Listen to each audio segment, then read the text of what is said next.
An honest mistake by The Bravery on XFM 104.9. I'm Ricky Gervais, with me Stephen Merchant and Karl Pilkington, our producer. Right. In inverted commas, heat put. Yeah. They know. How are you doing, all right, Karl? Yeah, didn't they also write something about me, bald round head? Yes, perfectly round little bald man head, they said, so... Because you need to know that when you listen to the radio and that. Really matters what my hair's doing. Your hair, have you given it a little sort of polish? Because you look like a cue ball at the moment, and you've had a shave in it. I've never seen such a round head. It actually looks like a plate with ears. Yeah, well, for those that have never seen Karl, I actually, if you remember, I think he looks a little bit like Mr. Spoon from Button Moon. He does. If you've ever seen that show, and also he looks like, you know when they say they find with a little 4-foot human and it's actually 500,000 years old and they give it a name and it's the first, Australopithecus into. He looks like one of them as well. Perfectly round little. He is the missing link. He looks half human, half monkey. Because he's got a slight slouch as well. So yeah, it's like those pictures where you see it going from an ape to a man. He's one of those in the middle. Yeah, and of course his monkey hands, his hairy little wrist to those skinny little things that he can get oranges out of holes with, and it's unbelievable. Why are you so all shaved and polished and everything? Got a wedding. What? Got to go to a wedding today, so thought I'd clean myself up a bit. Yeah. Shouldn't you be wearing a suit or something? No, I'll go home and put something on. Oh, okay. But Suzanne said, make an effort. I sort of had a shave and that, and then I came out of the bathroom. She said, "Oh, your head looks a bit sort of eggish." She's right. She always worries about when I have a shave, because I just, That's your girlfriend, Karl. I know. Saying that. Just think, so don't worry about Heat saying it. Funny thing is, it's Boyd Hilton, I think, of Heat that wrote it. And he's got a little bald head. Yeah, no, don't slag him off. Yeah, but on the end of his review, does it say, written by Baldy Boyd? No, because it doesn't matter, it's a magazine. Don't worry about it. Looking forward to the wedding? A bit boring, isn't it? But you gotta do it. They're probably listening. Should we do a shot? No, it'll be a great day for them, but I know what will happen. Suzanne will see, all the fuss and that, and then she'll get ideas, and have to let her down and all that. Why is it you don't want to get married again? I always forget. It's just... who's it for at the end of the day? I've been with Suzanne for 11 years, right? Sure. We're happy. Well, I am. That's what counts. You're never happy. I am. I'm all right.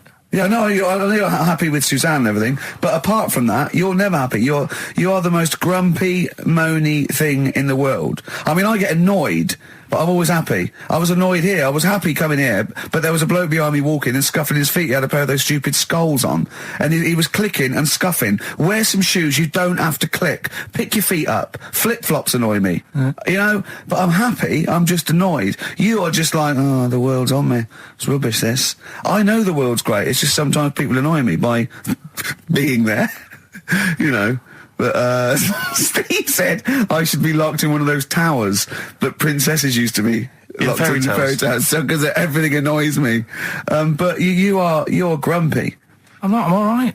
Oh, right. Okay. Listen, we better play a record soon. But coming up, Steve, I went away with Karl. Okay. It was a little present from Jane. It was a golfing day. I could take someone, took Karl. It was a brilliant day, absolutely brilliant. But it ended with us sort of drinking and chatting and me saying, right, I'm going to bed. Because Karl said the most ridiculous thing he has ever said. Think of that.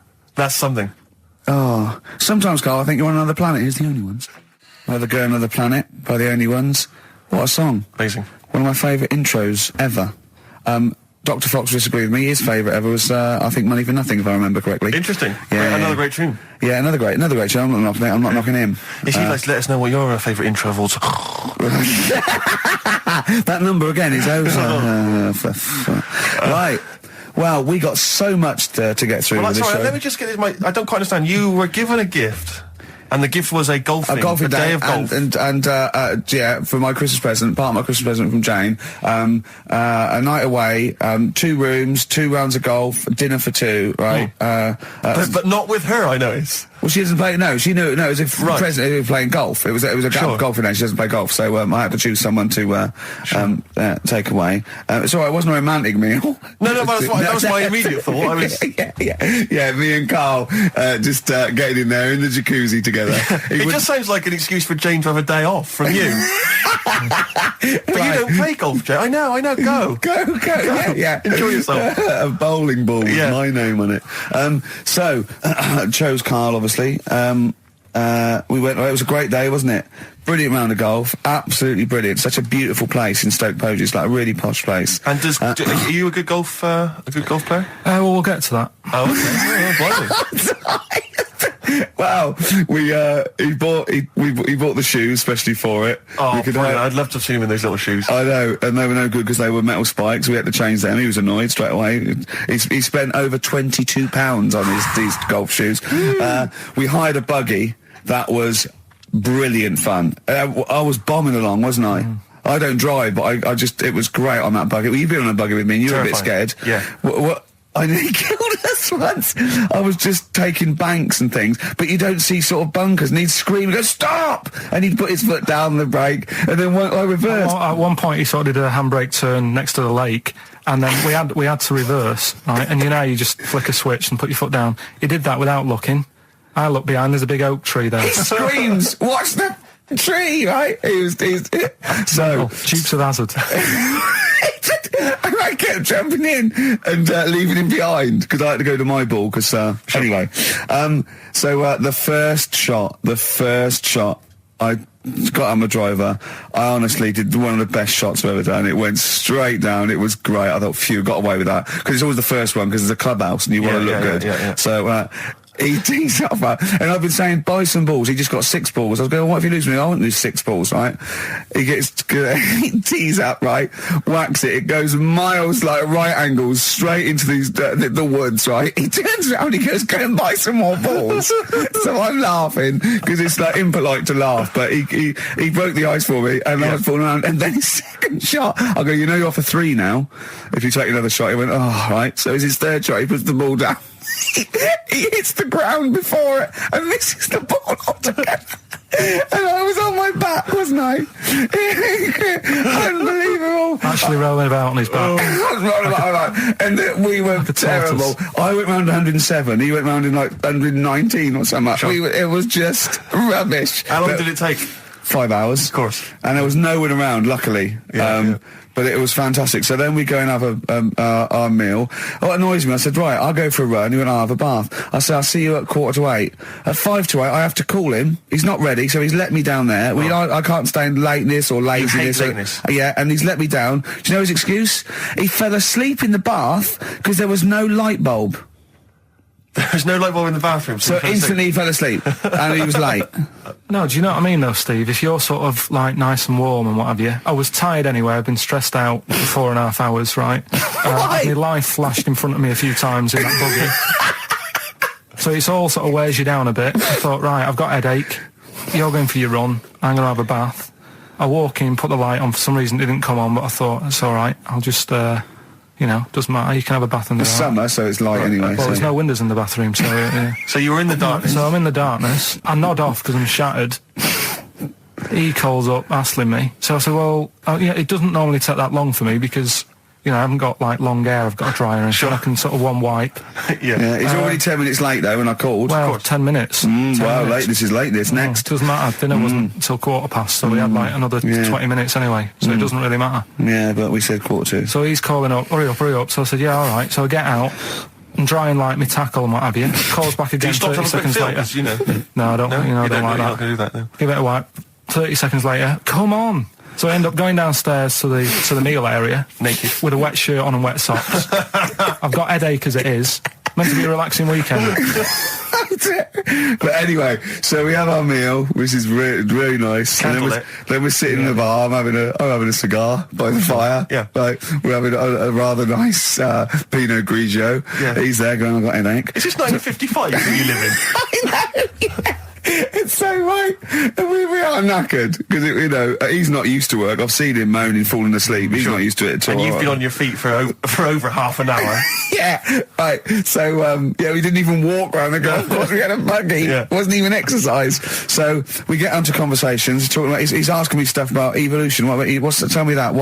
Why did the giraffe? What's that rubbish about the giraffe getting a long neck? I said, well, it didn't try and get a long neck. It was selected because anyway. I went into evolution from, and he said, but why would evolution do that? I went, well, you think that evolution didn't do anything. There's not this consciousness, there's not this will that a giraffe has to stretch its neck to reach the leaves. One had a long enough neck to survive and pass it. He was going, yeah, but why did evolution... This isn't. But by the way, this isn't the most stupid thing. This is warming up. This is about 8:45, sure. right? He said, why didn't evolution make a giraffe good at carpentry so it could build a ladder?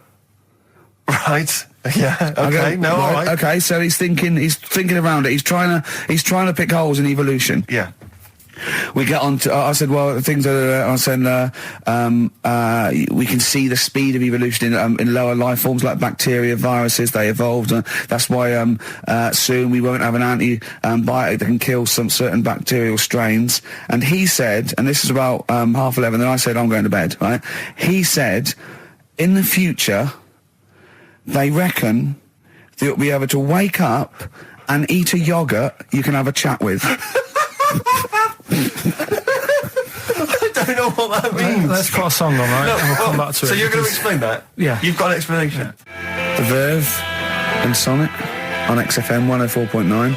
I'm Ricky Gervais, with me Steve Merchant and Karl Pilkington. So let's just get this right. What did Karl say? He's just specifically giving those words again. He said, they reckon, and I said, I'm going to bed. He went, no, really? I said, no, I'm going to bed, Karl. There's no point now, because, it's just like you're talking gobbledygook. You know what I mean? I might as well talk to a pot plant. Yeah. He said, in the future, they reckon, I don't know who they are. Sure. I don't know, people who post things on the internet that he reads, I think. The Telegraph. Anyway, complete the sentence. They reckon that in the future you'll be able to wake up. I love it. There's a little scenario, an embellishment, like this little. Oh, hello, darling. It's your yogurt. Hello. You'll be able to wake up and eat a yogurt you can have a chat with. All right. Well, thanks for that, Rick. I'm looking at you. I'm going to throw that over to Karl now. Right. It's when I was away on holiday, right? I got. I don't normally buy the Telegraph because it's too big and that, innit? So, but they were giving it away for free on the plane, so I thought, ding dong, might as well have it. Mm-hmm. And I saw a couple of things in it. I thought that would be interesting. I saw this thing about the future, and it was talking about evolution and what have you, right, which I always find weird, because I always think that maybe we've sort of done it wrong anyway. Do you know what I mean? I sometimes think by definition, evolution can't get things wrong. Things change, that it's not successful, it can't pass on its genetic material, but if you're around, it's working. If you're around, it's working. Slugs are as evolved as they need to be. Slugs are as evolved as you and me. That's true enough. Yeah, no disrespect, but it works. It works. Sorry, around. Anyway, what's your point, Karl? No, I mean, I think we probably would have been better off staying as a fish. Just because there's more water than land, isn't there? Right. And you wouldn't drown. This is why I went to bed. No, I can imagine. I'm thinking of dozing off now. Yeah. No, but do you know what I mean? From, what was it? It was bacteria, it was fish, mermaid, man, onwards and what have you. So anyway. Oh God! No, there are a few knowledge gaps in your theory of evolution. All right, you generally got it right though. So but, I mean, basically, yeah, it went bacteria, fish, mermaid, man. What's next is the big question. So it was telling you all about this and what have you, and saying how like we shouldn't have interfered, because maybe if we wouldn't have invented planes and what have you, maybe we'd be able to fly and what have you, if we really needed to and stuff like that. Okay. So we've interfered with evolution, you see. Right.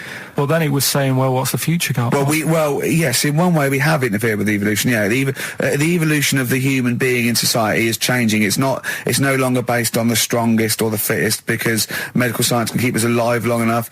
People can pass on their genetic material where without this civilization they wouldn't have been able to. So yeah, there are different parameters, there are different pressures, there are different things that say whether we're going to pass on our genetic material or not. Okay, so in that sense you're right. And that, Rick, as far as I'm aware, has led to a yogurt that you can eat and have a conversation with. So this is what it was saying. It was just saying, you know, we're living in mad times and that. You know, there's a lot of weird stuff going on.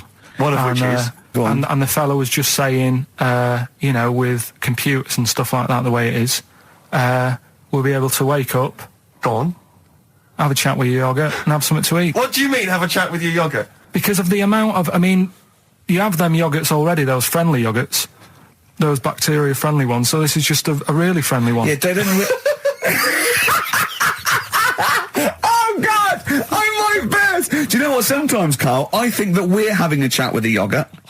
Do you know what I mean? There can't be any difference. Yeah, but then I'm always reminded that would be more entertaining. That would be more informative. God.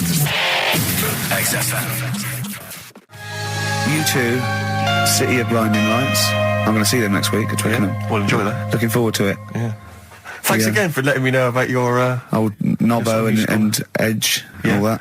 Now listen, you just got an email there saying, can you turn up your microphone, Steve? Apparently my voice is a little bit quiet. Carl has to do one thing, make sure we're heard. That's all he has to do. Well, I can hear it. Sounds fine to me. Well, not to the listeners, and that's who we're trying to please. Well, yeah. It's one person, so they can't hear. Yes, but we've only got one listener. So if he's not happy, we're buggered. You're allowed to say buggered? Not twice, certainly. Once could have been a mistake. Yeah. Twice, pointing it out is definitely, complaint material. Now, Carl, you haven't told us about your holiday yet. You were meant to do it last week and you didn't. You started on this, but we didn't have time because we had to do monkey news about a monkey who was a director who cared about lighting and stuff. Is there more monkey news this week? Is it as... okay. Is it real monkey news? Did it happen, or is it mostly embellishment in your round little head? It's proper stuff. Yeah. Okay. Good. So holiday. Where'd you go on holiday? Sardinia. Good. Yeah, it's all right. Yeah. Nice food and that. It's important, isn't it? Yeah. And nice beaches and what have you. Excellent. Always like a nice long beach to walk down. Yeah. But so we're having a nice walk, right? You know how nudists do me head in. Sure. Right. Not a problem though, is it?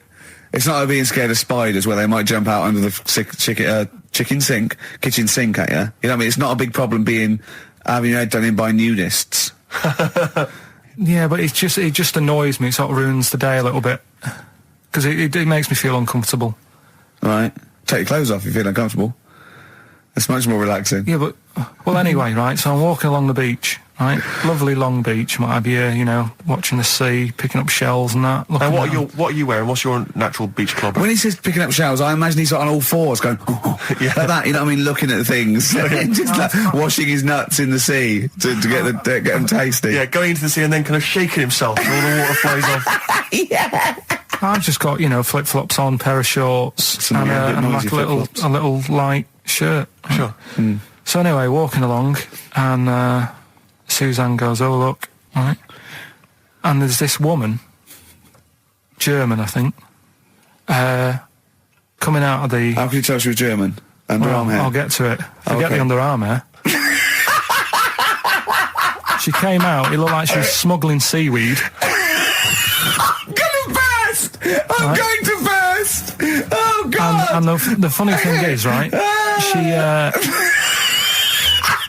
Smuggling seaweed! Oh, God! She was a bit hairy down there, was she? Mental. I felt bad because I hadn't had a shave for 2 days, right? Looked at her, it was ridiculous. She might as well have kept her trunks on. It was just like she was wearing furry trunks, right? So anyway, so I'm walking along. So, yeah, go on then. So Suzanne's like, "Oh, look," and I'm like, "Oh, not again," because every time we go away, there always seems to be one of these. Is she by herself, this woman? Well, the weird thing was, she was with her husband, right? Yeah. But he had shorts on. He was happy, right? But every time, because I walked past her, and he sort of ran off, because he's embarrassed. Do you know what I mean? There's nothing normal about it. What can he do? He can't go, "All right, mate," because he knows it's odd, right? How old was he? Sorry, how old was she? It's hard to tell when someone hasn't got clothes on. Sure. Do you know what I mean? They always look older, don't they, when they haven't got clothes on anyway. But I'd say she was about 40, 41. Okay, right. So I walked past, and the annoying thing is, she got there on a bike, right? No clothes on, little pair of boots next to the bike. So if you can wear boots, just pop some shorts on. You know what I mean? That takes more effort for me, putting boots on. But put the shorts on, right? So anyway, the husband kept running off. I walked past, and I'm getting annoyed because I'm saying, well, we've got to walk past them again on the way back. I like the fact that they're scuttling away when Carl walks past. Like when you lift up a bit of sort of iron sheeting in the woods and loads of mice run away. Yeah. It's like whenever Carl goes, that nudists run away. Yeah. Oh, right, okay. So we sort of come walking back and what have you, and you know, I have another look and what have you, and he runs off again. Why are you another look if it offends you so much? Oh, you might as well just have a look. You know what I mean? If she's putting it on show and what have you. But the interesting thing was, I just wondered whether the husband. Because if the husband were nude, you'd looked at his tackle. Because remember when you went to see those two strippers and it was a woman and man and they whipped their shorts off, you said you looked at his tackle first. I think any bloke would. Well, you would. You just check it out. It's natural, isn't it? You just go, oh, right. So it is normal or whatever. Because you don't know if you know what I mean? You don't know if what you've got's right until you see someone else's. No, do you know what I mean? Yeah.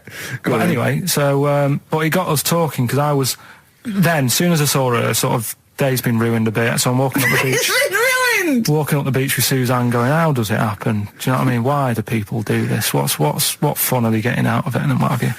And, I just was thinking, is there any chance that fella, right, didn't even know that she was a nudist until they went away?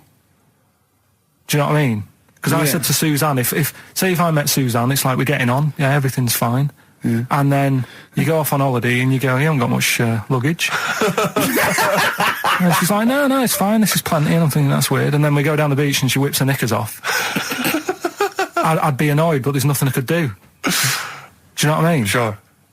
So I'm just wondering whether that's what happened to this fella. Every time someone came walking up, he was like, oh, God, this is embarrassing. And he kept nipping off. Yeah. Finding something else to do. Look at some shells. So I'm wondering, Rick, if at some point, maybe today or in future shows, we should get a nudist, one of those official nudist spokespeople, because all these nudist organisations, get them on the phone, justify themselves to Karl, because, in his mind, they are, what would you say, weirdos, freaks? I don't quite get it. I was reading something in one of the supplements last weekend, and some journalist went round to some, whatever you call it, some resort or whatever for nudes and that. And it's just... Were they playing volleyball? Well, the annoying thing was, bowls. Why is that annoying? Well, don't play a sport where you got to bend over.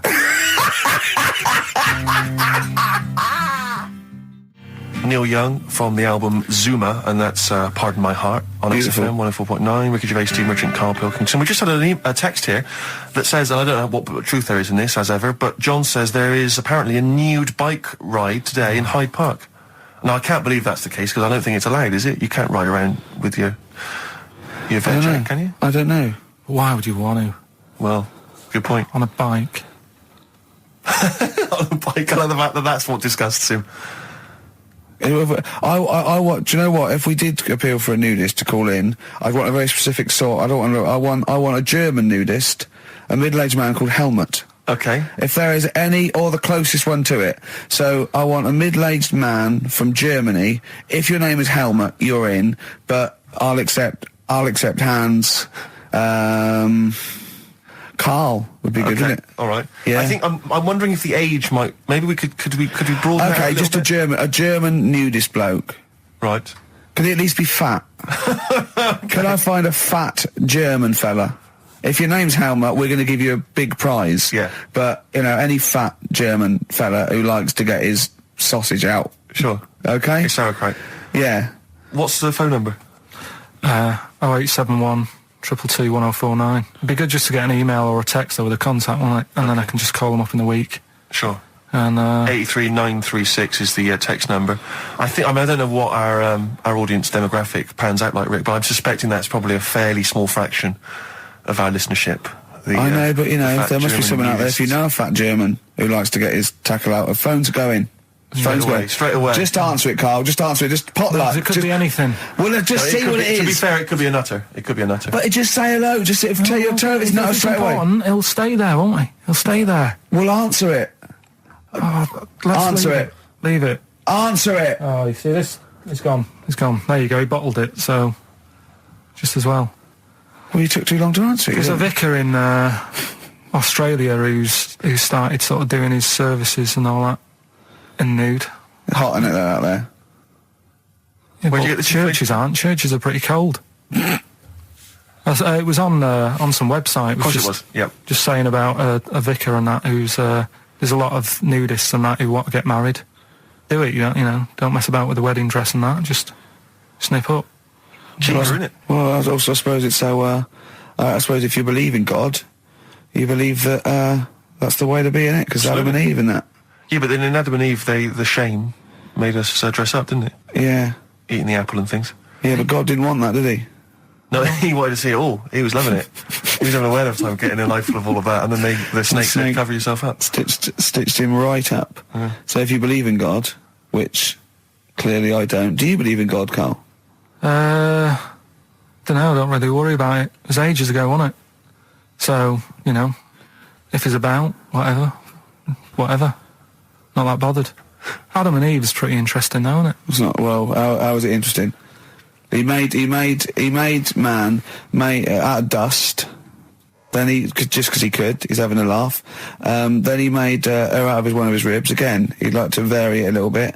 Then they had 2 sons, which gave rise to the entire human race. What was going on there then?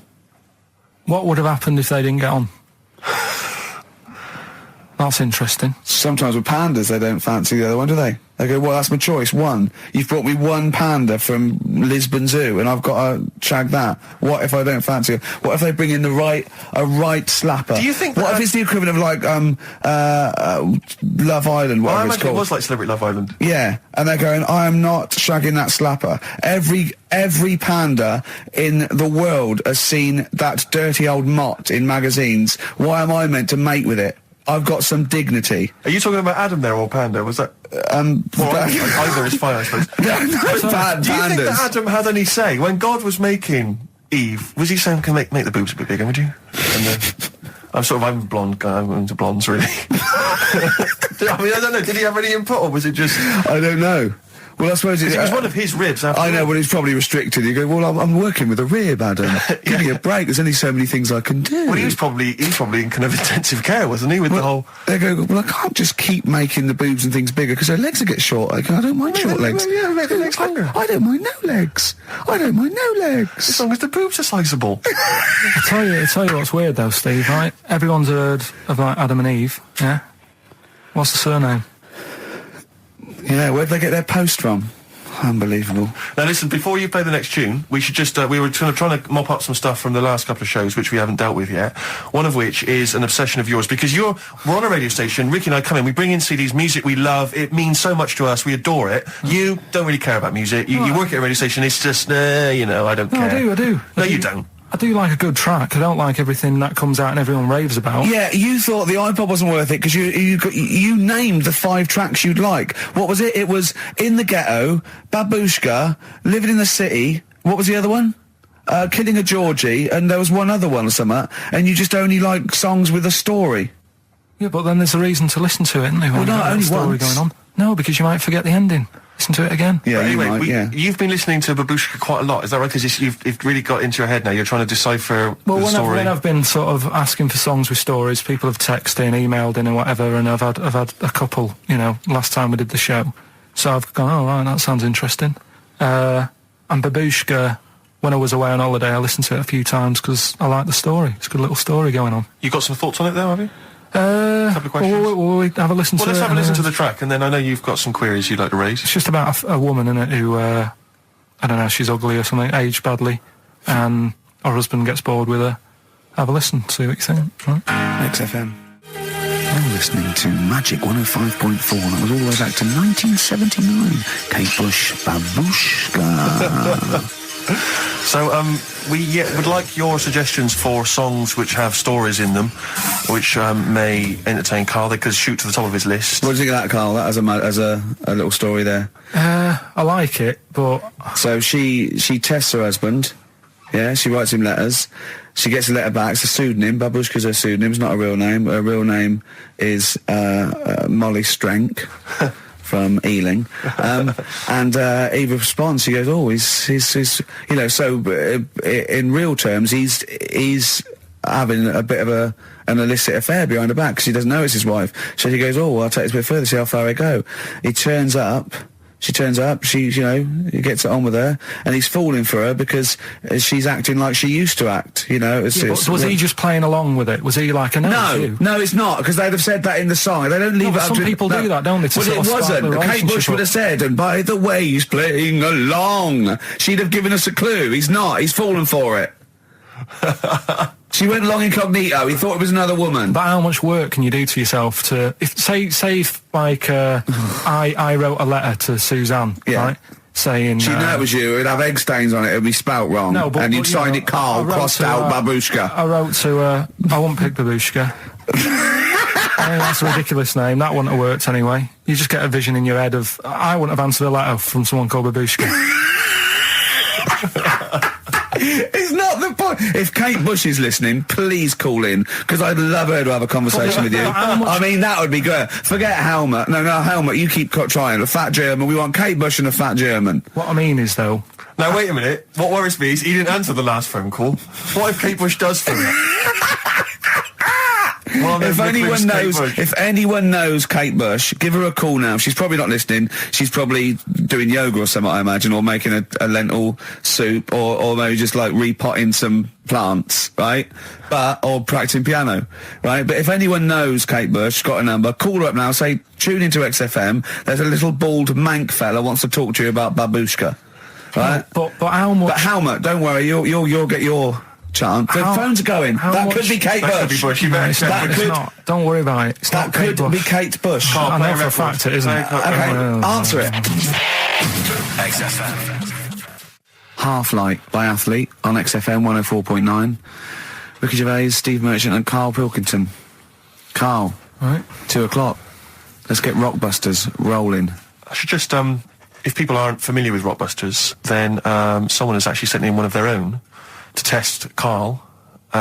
They've used, I think, the same principle that Karl has, which is, utterly random. Yeah. As you said before, really just trying to think of something that he might be thinking of. Sure. So I'm going to... I mean, she's done it quite coherently, but I'm wondering if I should sort of say it more as Karl might say it, just slightly less... More different every time. Yeah, slightly less coherent.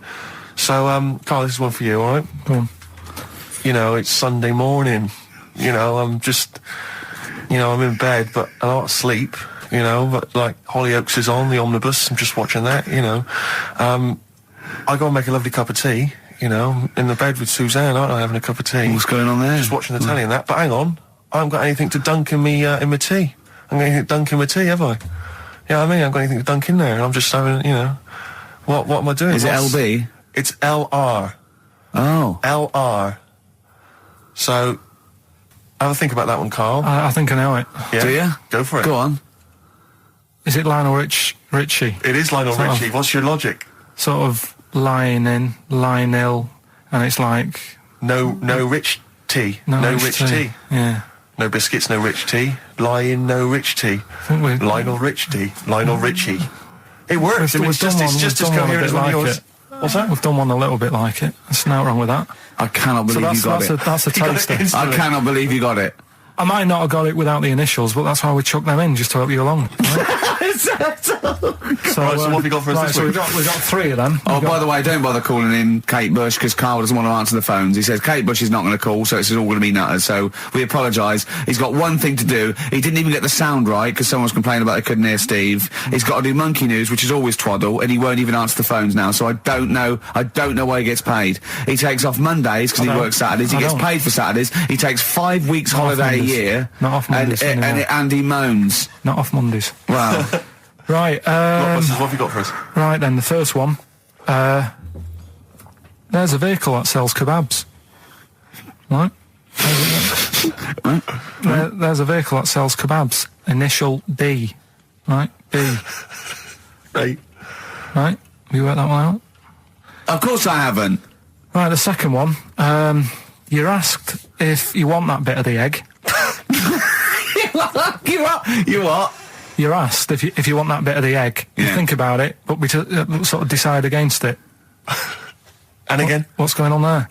You're asked if you want that bit of the egg. You think about it, but you go, nah, I go against it. Right? I've got it. Is initials W-Y-O? Yeah. Got it. Right, so... Okay. Yeah. That one works. Right.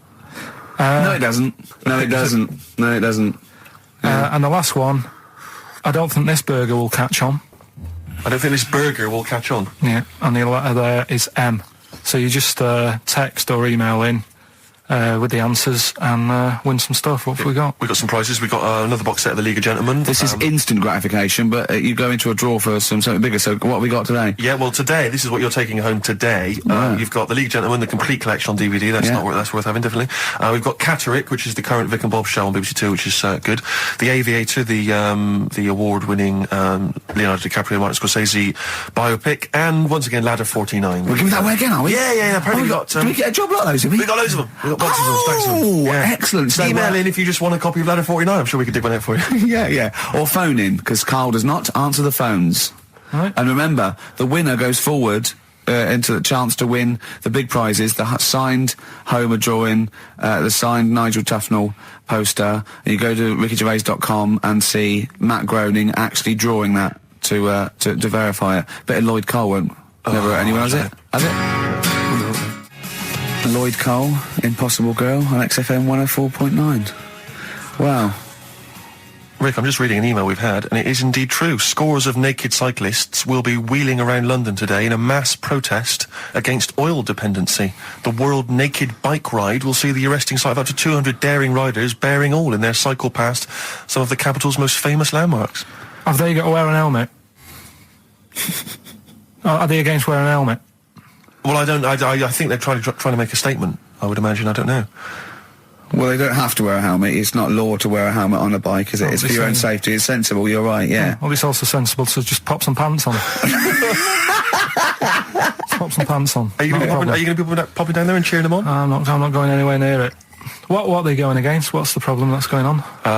Oil dependency. I think, generally we're consuming too much oil, aren't we, in the world, and it's going to run out one day, and we've not got any alternatives. Talking of campaigns and things and that, did you see Sir Bob on Jonathan Ross last night? Sir Bob Geldof. Yeah. You going to walk to Edinburgh or sail to France, Karl? What do you think of all this? The G8? I think it's good that, he's doing some stuff for the world and what have you, but probably won't bother. No. Having a walk. What do you make of all this campaigning? He's dedicated his life to this now, hasn't he?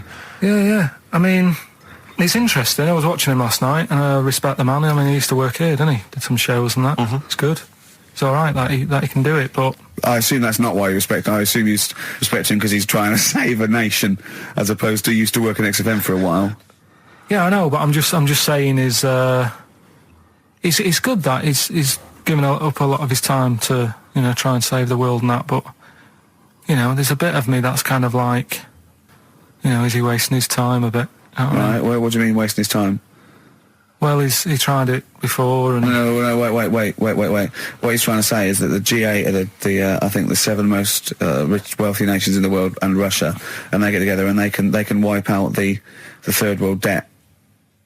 I.e. they owe us billions and billions of pounds. They can't afford to pay it back. So he's going to say, let's wipe the slate clean and pledge, I think, a lot more aid and stuff to them, isn't it? Mm-hmm. So what do you think of that? But won't they just do it again? Right, what's you thinking? No, I just mean... I knew I had a little diamond in the rough here. I mean, obviously, I admit, I brought this up because I really wanted to know what Karl thought of it. Sure. Yeah, I ulterior motives. It wasn't just for awareness, for the very worthy cause. It was because I know... Look at him looking at me. Look at him, he looks at me like a cat. Honestly, it's like there's nothing behind those eyes. Right, what do you mean? They're just going to run up the debt again, you think? Well, what I mean is, right, when I was a kid, right, and I wanted to go to the arcade... I'd borrow a quid off my mum, right, and she'd say, don't come back asking for more and what have you. But I'd have a go on a pinball machine or whatever, game on a fruity, and then go back, and she'd go, can I have some more money? And she goes, I gave you a quid before. And I go, I know, but I'm on holiday. And she goes, there you go then. And then I go off and do the same thing. I didn't go, no, I wasted the last one, I'm going to pop this in the bank. Right. So you think that's what's going to happen with... That's a nice metaphor. So what do you think happening there? Is the Africans are blowing it down the arcade? Instead of putting it towards a fishing rod, they're blowing it down the arcade. I'm trying to win a watch. Look, I've got 100 goals. I think this thing is dodgy. Yeah. I'm trying to win a fluffy toy. just... Bob's saying, you're never going to get the Snoopy. You're never going to get the Snoopy. It's always going to fall out of the little claw before it gets to the claw top. is not strong enough. Yeah. Do not waste it. No, Midge. Midge, you have to write a song. Write another song, mate. They've blown it down the arcade. Brilliant. So that's your genuine logic, is it? Well, I just don't know... if they put me in charge of it, I don't know what I'd do. I just think it's a... Could I just say that will never happen? No. Could I just say to London, and anyone listening Sleep on Saturday, easy. Don't worry, Karl is not going to be put in charge of G8. It's not going to be him, Blair, Chirac. That would be a joy if it were. That would be amazing. But anyway, so let's assume some alternate universe you are in charge. What would you do? Monkeys, obviously, it's like Planet of the Apes. What are you going to do? You're the only, the only person with opposable thumbs. What's your solution? We've done a lot of it, haven't we? We've sent, money out there. We've sent them clothes and that. Yeah. Have you? It's gone. You say we. Have you sent? I've done loads for charity. Go on. No, loads. I've done loads of stuff. Go on. What? I give stuff to Oxfam. Yeah. What stuff you don't want anymore? Yeah, junk. You mean? Well, yeah, but it'll be all right for them. I mean, I said to you the other day, like when they collect clothes for over there, I don't know. None of my stuff's going to fit them well.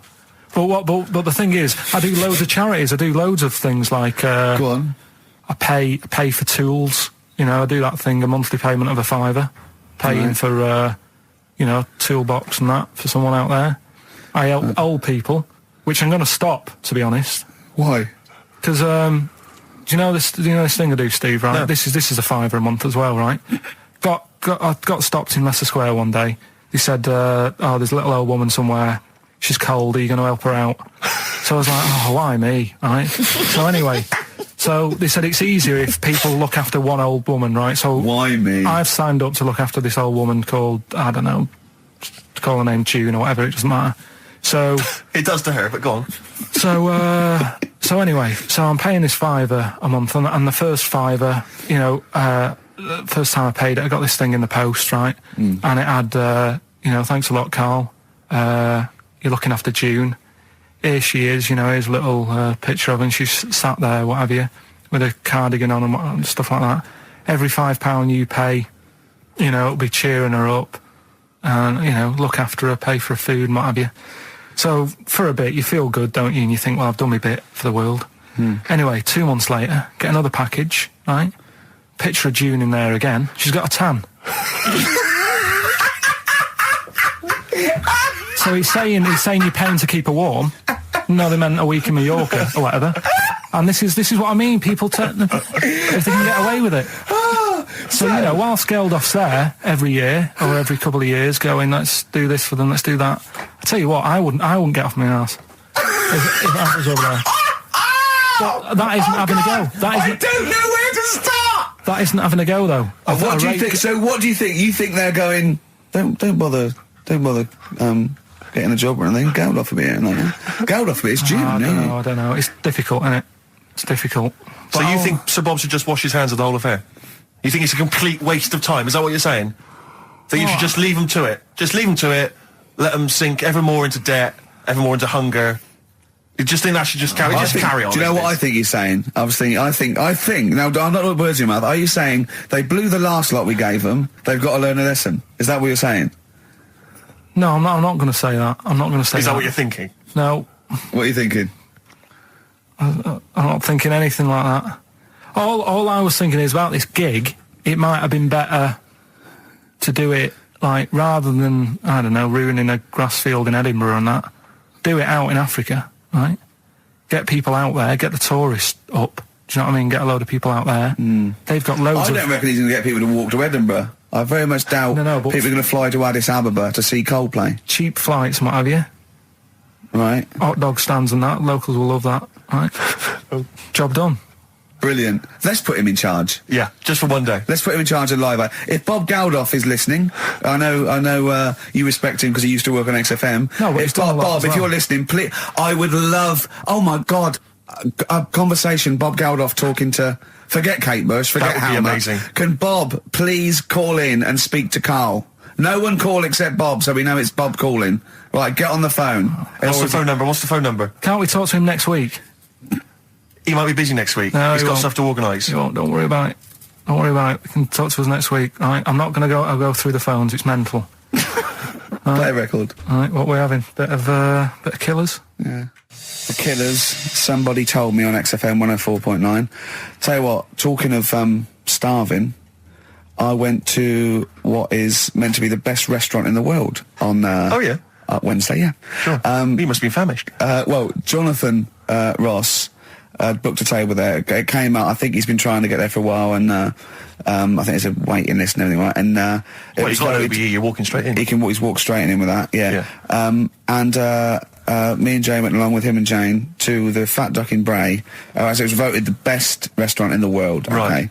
And it was incredible. I mean, it's across from the restaurant and sort of Barnum. They do, just incredible food. But all the way there, I'm thinking, well, I can't eat stuff in normal restaurants. I don't eat red meat. I'm squeamish about things like seafood, anything that's got too many legs, or was a crustacean once, or feeds on worms. I knew that one of their signature dishes was snail porridge. So I'm thinking, I'm not going to be able to eat anything here. So I was thinking, I had something to eat before I went. And I was thinking that they better not have mucked around the bread, right? Got there, beautiful. And it was really quite fantastic. And I let them know straight away, that I was a Philistine, and they really accommodated me. You know, I didn't have the snail porridge. They put mushrooms in my snail porridge, which was more of a risotto, and there's tasting menus and that, and it was really fantastic. But Jonathan, halfway through, on the way there, I don't like travel well. On the way there, he actually phoned me and said, "Why are we taking you to this restaurant?" Good point. Very good point. They know, even if I go around there, they cook me sausage and mash. Yeah. Or, do you know what I mean? Well, you have the palate of one of those kids from the Jamie Oliver school dinners programme. They've got the lovely Jamie Oliver cooked, kind of ratatouille, but they're going for the sort of chicken Twizzlers. What's the normal chicken? I love chicken. I like the chicken I can eat. I'm squeamish about red meat. There's nothing it's a mixture of, it's not morals. There's only one thing I don't eat morally, that's veal. But the other thing else is just like, if it's got eyes and legs and things sticking out of it, or but it hasn't got eyes and legs, things sticking out of it. What are you talking about? I mean, it just infuriates me. I actually got to a point now where I refuse to eat out with Ricky, because I can't, it just sucks the life out of me. It actually makes me depressed. I can't enjoy the experience. If you go to an awards do, they bring out lovely food, 3 courses, always and lamb. You're whinging. You're always salmon, whinging. Which is hardly cooked, followed by lamb. Lovely bit of lamb. Who doesn't think lamb is the best of all the meats? Oh. And you whinge, you complain, you look at Jane like a little boy who's like, "Oh, Mum, why have you brought me here?" You are just... and I tell you, and I put it at the, I don't want to, badmouth people, but I suspect it's your family. I suspect it was your upbringing. I imagine, that if I came to your house, late 60s, early 70s, came round to your place in Reading, it would have just been the smell of chip fat. Always just on. everywhere. Chip pervading, just one of those chip fat fries that's just, like you say, constantly, 24 hours a day, I used to eat just bubbling away. I used to eat beef and pork and that, and I used to have to, eventually, when I was getting sort of squeamish and getting older, I'd make her burn it so much that it was just like chewing on a piece of leather anyway, where I couldn't stand the sight of blood or so. A salad in your house would have been I'll tell you what, a pickled onion and a packet of crisps. No, a salad in my house, right, was when it was summer, we were out in the garden, lovely salad, grated cheese, grated egg, 2 bits of beetroot with your leaf, a pickled onion, and a packet of crisps. And that was a salad. But now is that? Do you agree that is probably the reason why you've got this palate? And I don't even. It's not even a palate. That's too nice a word to use for it. I've got more squeamish as I've got older, because I say I used to eat beef and pork. What do you mean squeamish? I don't understand what you mean. Squeamish. If I suddenly think about it, I can eat like it has to be blasted. It has to be unrecognised to be an animal. You know what I mean? I mustn't see a bit of pink or a bit of fat. So if we were in biblical times, and you're there, and Jesus Christ has just fed 40,000 with some fishes and some loaves, you'd be going, "I'm not into the fish, JC." I say take the head off, really cook it, take the skin off. I can see a bit of spine. And unless that bread is mighty white, I'm not interested. No. Yeah, but the thing is, what he hasn't said is, he gets frustrated because we have to go from restaurant to restaurant for something I can eat. But the reason we've only got about 3 restaurants to choose from are that because he doesn't want to spend more than a £5 at lunchtime. At lunchtime? If I was going out of an evening, you'd spend a decent amount of wallop. But lunchtime, Would you? You'd be happy to spend 20 quid on lunch. Imagine that every single day. There's no one out there who's eating lunch, 20 quid a day on lunch. It's crazy. You don't need that much food at lunchtime, because I don't know what happens. You go in there, you have some kind of, Thai green curry for lunch. You're asleep by 1:30. We're trying to work. We're trying to write TV shows, and you're dozing off like one of those giant anacondas that's just eating a sheep and is slowly digesting it. It takes like 3 weeks. He does not like the spare. He'll walk a mile out of his way to get a sandwich that's mostly bread that only costs $1.20. It's about value for money, Rick. That is all it's you about. Don't have to tell me. I remember Oh, come on, let's having an argument over that 50p that time. I don't want to bring it back up again. Here's the situation, Carl. I lent you 50p, and you decided you weren't going to pay me back. It should be to my discretion if I say, don't worry about it, Carl. You should offer me the 50p. Go, there's that 50p I owe you, and I'll go, don't worry about it, Carl. But you didn't even do that. No, it's the way that you were, like... I said, where's my 50p? You went, oh, you don't need that. That's not your decision to have. I didn't say that. I said, I don't think I've got it at the moment, or whatever. Rubbish. And you're going through my pockets and that. Rubbish. 50p. Ridiculous. You've just given him a keg of beer for free, hadn't you? Well, let's not go over it again. I just think value for money is important. Like, now, okay, so for instance, in the morning I have to get the tube, but you can get a travel card, zones 1 and 2, right? It's about £4.70, I think. But before 9:30, it's about £6.50. All right, and then at 9:30, when the clock ticks over to 9:30, it's £4.70, right? Now, sometimes I'll get there, I'll be about 9:20. Now, you'd be saying to me, oh, just spend it. And I'm thinking, I've got 10 minutes. I'll perhaps read the paper, wait for it to click over to 9:30, and then I can get a cheaper ticket. Now, surely that makes sense. Surely that's logic.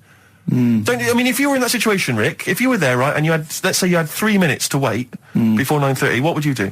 Would you stand there and wait? No, because waiting to me is worse than anything. It's madness. It's madness. I can't stand queuing. I can't say, no, I'd pay, yeah. How long would it have to be before you'd wait? If there was like a minute on the clock to go, would you wait?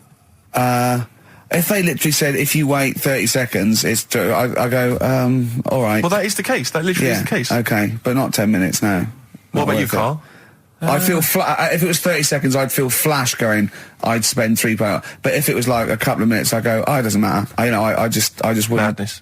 Yeah. Think about how that tots up over the years. Amazing. Carl, what about you, Carl? Would you do it? It depends, doesn't it, what your job is and that. If you're a doctor, and you've got to get to, go and save someone or whatever, you can't say, just 10 minutes. Depends. Depends on the situation. Depends. Most of the time, I've got to get in work early. I can't be hanging around till half 9. But you don't know, do you? I've called him when I was filming. I've seen him do one day, right? I've seen him for one whole day. He went away. He fell asleep at 7:45 in the bath because he was knackered. So he has 5 weeks holiday a year. He's taking the piss. XFM.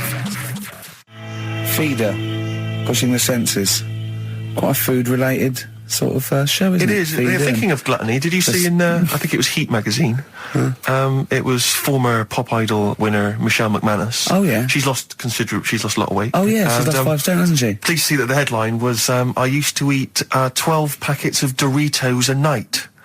At night. 12 packets of Doritos. I just like the idea that you got to 11 packets, and you're thinking... One more do it. A bit peckish. One more do it. Yeah. yeah. Oh, unbelievable. But someone sent in a couple of odds and ends news stories, they've gleaned off the web. And apparently Britain's fattest family have shed 23 stone. One of them died? Between the 5 of them... Oh, come on. Between the 5 of them, the Phillips family from Worcester weighed more than 100 stone. Jesus. Well, how many are there, though? They spent 5 of them, and they spent £300 a week on food. An evening meal consisted of an all-you-can-eat Chinese buffet and another ice cream stop at McDonald's. The mum, she was generally happy, like Carl is, but she said she used to get upset when she couldn't buy clothes for her kids because the shops didn't stock anything above XXXXXL.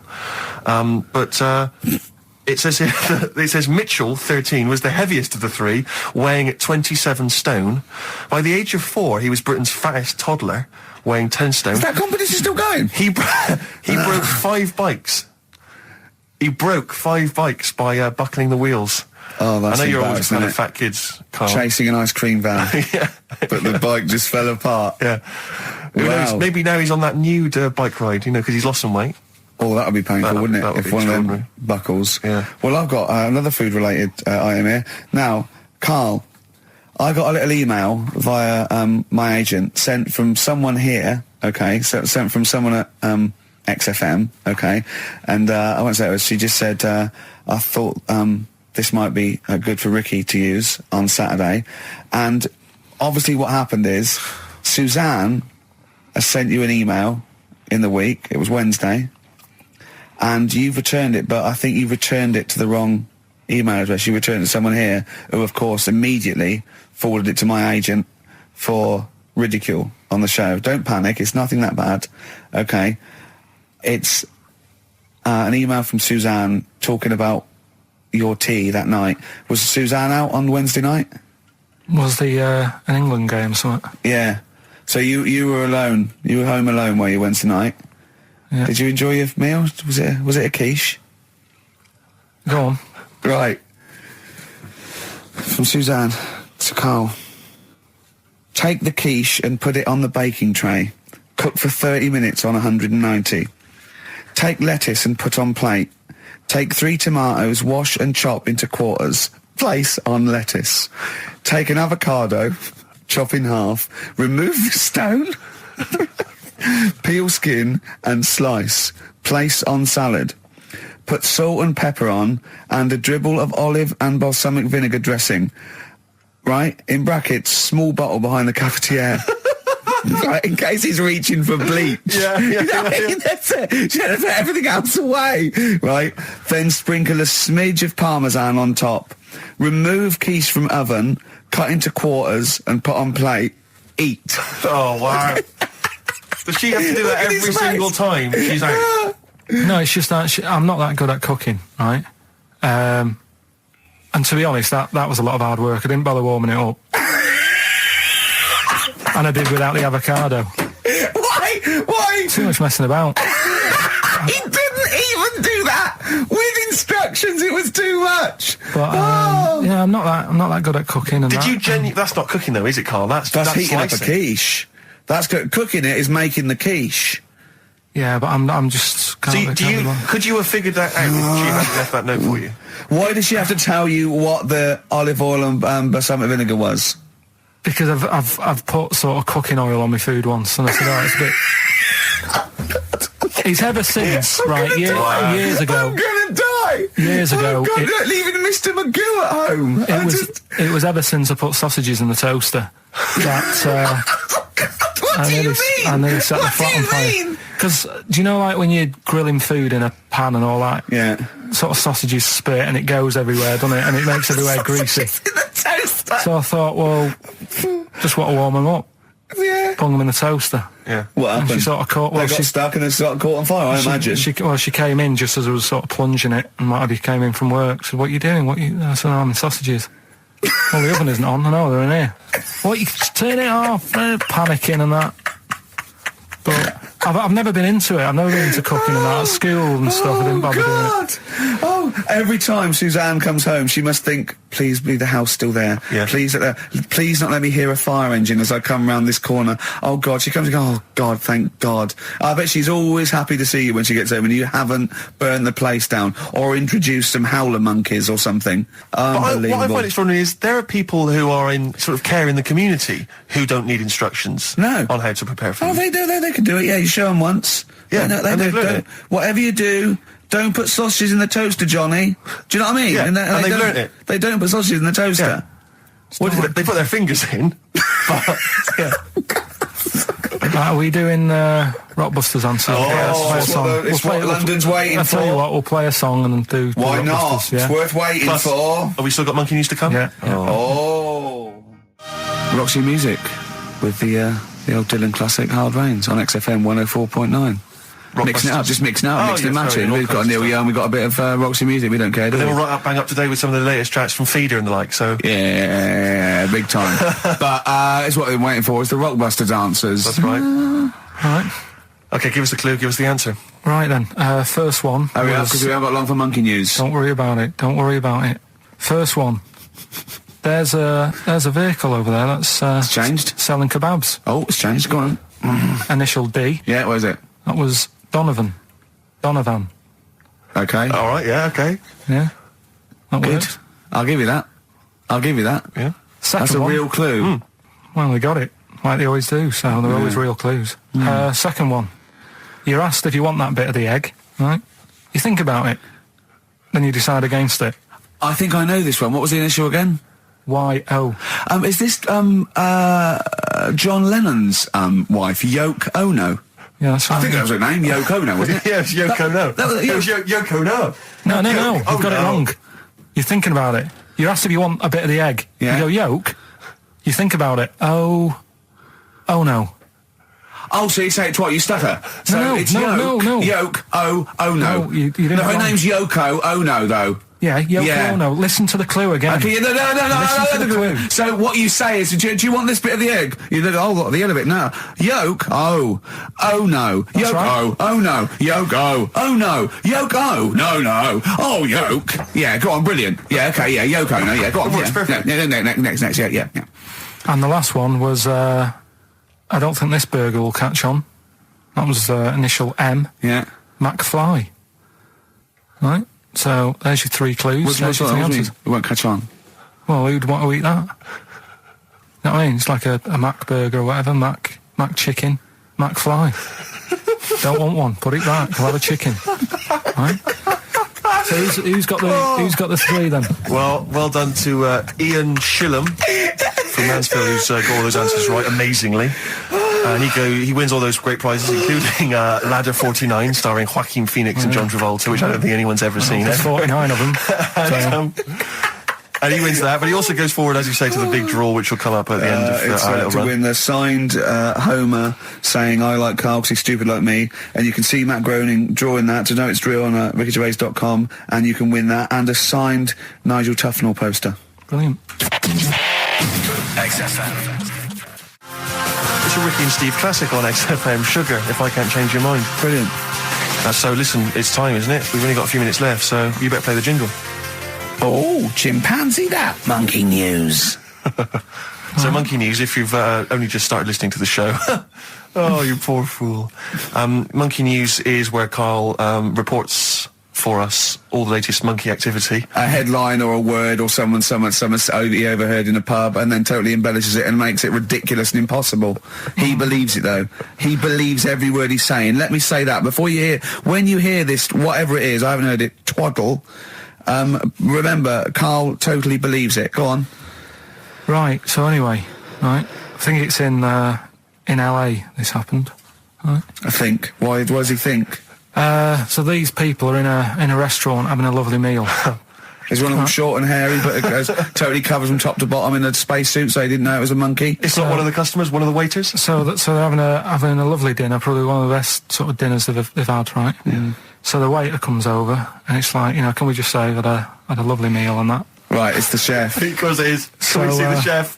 Yeah. So can we just, see the guy who cooked it? Of course. Yeah. Short fella, hairy. So the waiter said, to be honest, the waiter said, look, he's busy, he's got meals to cook and what have you. He hasn't really got time. He said, only take a minute. He said, no, I prefer, So this is a restaurant in LA that serves brilliant food. I'll pass your message on and what have you, right? So, So he sends for Monkey Pierre White. So it's a bit odd. Anyway.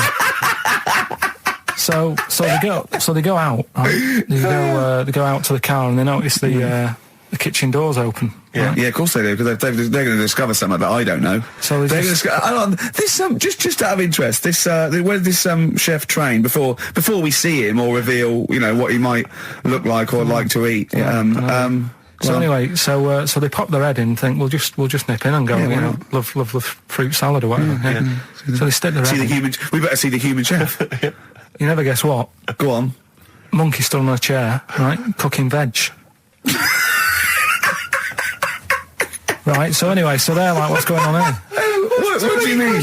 What do you mean he's cooking veg? What is he doing with it? Well, he's stood on a chair by the cooker and he's chopping stuff. Oh, he's chopping as well now. He's just embellishing it. Yeah. It's got a little, he's got the bosses in there. They're like a bit shocked. So he's a bit panicking because he's got this monkey working for him. So they say to him, "What's going on here? We didn't know this is what's going on. Why have you got a monkey cooking stuff?" So he said, "Well, incidentally, a monkey, I should point out, who probably doesn't need instructions from its girlfriend." Oh, forget it. Lou Reed, with a little help from David Bowie there in the background. Satellite of Love on XFM 104.9. I'm Ricky Gervais, with me Stephen Merchant and Karl Pilkington. Now, Steve, you know how Karl won't do anything outside his jurisdiction. He moans about stuff. He's got one job. We're doing about 5 things in the week. Always plate spinning. We just turn up and he's always available. He moans about it. He goes, "Oh, lucky you caught me," right? He's chatting. He's one of those people that, whinges enough and people think he's overworked, so he got Mondays off, right? He's just a whinger. Yeah. I haven't got Mondays off though, have I? Yeah, well, anyway, 2 hours on a Saturday. This is what the phone message he left me Wednesday on my mobile, but I just is chatting about certain things that are going on at the moment. What he does need to know.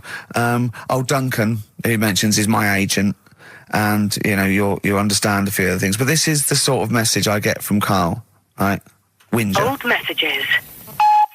Alright, 12:10, Wednesday. Just getting loads of people calling me all the time about shit. Yesterday, DVD's signing for BBC London. I don't work there, but I've been dragged into that. I've got a woman on leaving a message from Talk PR going on about, do you want to go and see Pop Idol again? Right? They're just saying you and some listeners can go, so I'm sure you'll love that. I've got Jim Benner wanting you to introduce the tin buckets at the Astoria. So can you just let Duncan know that I'm doing his job whilst he's sat on his arse with his thumb firmly up his arse? Can you let him know that I'm running around like a here sorting shit out for you? Alright, see you later.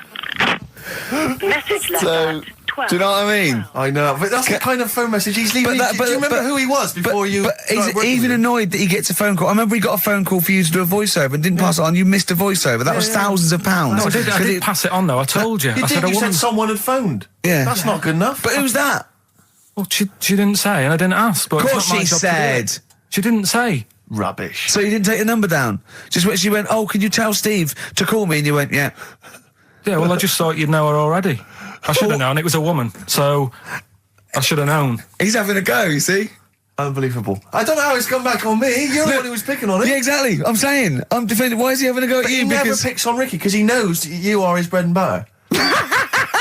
Seriously, do you know what I mean? The only reason he's got Mondays off is because you're still doing this show. Yeah. That's why he's scared of you. That's why he has a go at you on the phone, but he always picks on me because he knows, I'm a pushover, I'm a nice guy. He's scared of you. I don't know how it works. Is that true? Steve, I'm always sorting you out. I look after you. Sorted you out with tickets. I sorted you out lager out. I got you today. Why are you picking on me? What do you mean you're sorting out tickets and lager? What's this? Right, whenever you want tickets. Yeah, sorry, I don't want to use this as moaning time and that, because I don't like to moan. I'm busy and that, right? I've sorted you out tickets for gigs. Yeah. Right? What somebody doesn't even turn up to. Yeah, we won't even go on about that, right? Lager. He was sorting out the Cure, he complained it was boring. Yeah. It was that big drum of lager that you had, and you said, "Oh, put that in your room for me, because I don't want to carry it home." Right? Lazy. So I said, "All right, then I'll put it in my room." It goes missing, it gets nicked. Then you have a go at me because it got nicked. Yeah. I get you another one. You make me carry it around town for you for half an hour. Then you say, "Oh, I can't be bothered taking it home. Can you take it back to work for me?" Yeah. But interestingly, this is like a year ago, so it's obviously still pressing on you. Oh, hang on, and I forgot the one when we had an argument over 50p. When we went out for a coffee. You didn't want to give me 50p back that you owed me. That was the same day you'd given him about 40 quid worth of lager. But see, this is my problem. This was my point at the time. It's not the 50p in terms of money is not what's important. The fact that you think you don't have to give me money back because it's only 50p, that was the point at stake. It's me who makes a decision. Oh, don't worry about the 50p, not you. It's only 50p. I'm not going to give it to you.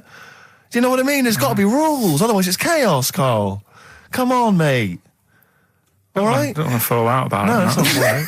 Should we kiss and make up? Do you want that? Do you want to do that? All right. Yeah. Well, should we play a little record and come back to this? Because I can't believe it started with you slagging him off, Rick, and I've ended up as the monster. I know. Bit of R.E.M. Yeah. Out of Time by Blur. Luckily, we're not out of time. Got another hour and 25 to go. So it's not over yet on XFM 104.9. I'm Ricky Gervais, with me Steve Merchant and Karl Pilkington. We've had quite a lot of emails, as ever, Rick. I should just say, because we're very lazy. It's a much listened to show. We're very lazy people, and we rarely reply or read out the emails. But I never read the emails. Absolutely. So I rely, if I haven't replied to them, or my mail, Steve opens my mail and reads my emails. So if I haven't replied, it's just because he hasn't passed it on to me. Yeah. Okay. But I haven't passed it on to you because I know you'll never reply. Sure. I'm just cutting out that. But I just want to say thanks for the emails. We do read some of them, and we do appreciate the fact people send in jokes. I appreciate it. I love it. So I don't have to do anything towards it. Sure, we had an email from Jack. He just said he missed the last 2 weeks' shows. Has he missed anything? Not really. No, it's the same stuff. Same old I think last week Carl was having a go at Chinese people not aging well. He had a go at the gays, and he came up with a ludicrous story about a monkey that was impossible. Yeah, exactly. So I don't think Jack's missed much. Go on. No. We've just had an email from the Pringles people. Oh, right, good, because it's finally started to happen. I hear these stories about people getting given cars and Armani suits and trips abroad, and we haven't had no, but finally people are starting to, realise what we're doing, our impact on society, and we've got a whole box of Pringles sent to us. Not on those little tubes, the proper tubes, the foot-long tubes. Yeah. So... and what have they said? Well, the Pringles guys want them said, back. No, they've said they like the show, and if you want more Pringles, give them a call and they'll send you more Pringles. Yeah. I bloody love Pringles. Yeah. Pringles are... The thing about Pringles is, they're Moorish, right? Yeah. But how would I put it? You know the sort of thing when I open them, and by that when I pop, right? Yeah, I have to eat the. Well, okay, how can I put this? When I pop, I can't stop. What do you mean? I don't. Well, when I pop them open, I can't stop eating them. Right, when you pop, you can't stop. Yeah. I think that's because of the chemicals. I think that might be the reason. But they're good chemicals. They're good chemicals. They're the best chemicals. Pringle chemicals. They're not bad chemicals. Lovely. Like using chemical warfare. Yes, I want some more Pringles. Bob Dylan, It's All Over Now, Baby Blue from 1960 something. Bit of trivia for you, Steve. Go on. That is the last record we ever played on the old XFM before we were fired. I bet that was a moving moment for about 8 people. I just thought of something. You know that thing we did about, they said that we just cared about the money, selling it to America? Yeah. If we cared about money, would we be here now? Do you know what I mean? I know. I think this proves that we don't do things for the money. Exactly. Jesus. All right, Carl? Couple of emails. Monkey Matt's emailed us. Who? Monkey Matt. Oh, Matty, yeah, go on. Yeah. He says... How's the monster? He's all right. He says, Carl has missed a cracking headline from The Sport. Hide-and-seek champion found dead in cupboard. I hope it's real. I don't know if it is. I doubt it. Feeder. Do you know what? I'm annoyed at now, right? We've got another ad break coming up. How many ad breaks have we had in this show? I know. Carl, how many ad breaks have we had in this show? It's about 3 an hour, 3 or 4 an hour. 3 or 4 an hour, so about 3 minutes. So 20 minutes. 20 minutes is wasted on shite. I mean, apart from the stuff we talk about. Well, it's funny you should say that, because someone said to me last week that they felt that there were more adverts now on the show than there used to be. Are there more adverts in this show? I think, just checking some of the emails, I think that's because people are requesting them. They find them more entertaining than what we're giving them. But can't we sort this out? Don't go on about it. No, can't we, though? Why can't we have less? Why have we got so many? Is it... It happens, doesn't it?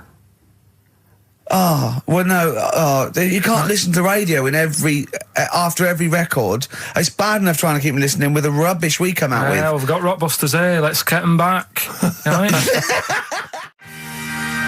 Don't steal our son. Please, lads. Thrills on XFM 104.9. I'm Ricky Gervais. With me, Steve Merchant and Karl Pilkington. Yeah. Little Carly Pilkington, little baldy mank, whinging little twat. How are you? Yeah, all right, yeah. What are you doing? Happy? Feeling a bit happier today? You look as full of spunk, as they say in America. Yeah, I'm all right. Just a bit of a miserable day, though, isn't it? Yeah. A bit miserable. Yeah. Walking in today, right? Do you know I walked through, like, the sort of the gay district of London and that? Right. You don't walk, you mince, don't you? Well, just walking through on the way to work, and I'm always interested in their little shops and stuff that they have, right? Loads of their little shops. That's don't be ashamed of. If you want to go in and buy something, go in and buy something. I'm just having a look at, looking in the windows and stuff. Little postcard just near the entrance. Yeah. That's meant to tease people in, to make people go, that sounds good, I'll nip in. Right? Little postcard. Free butt plugs with every sale.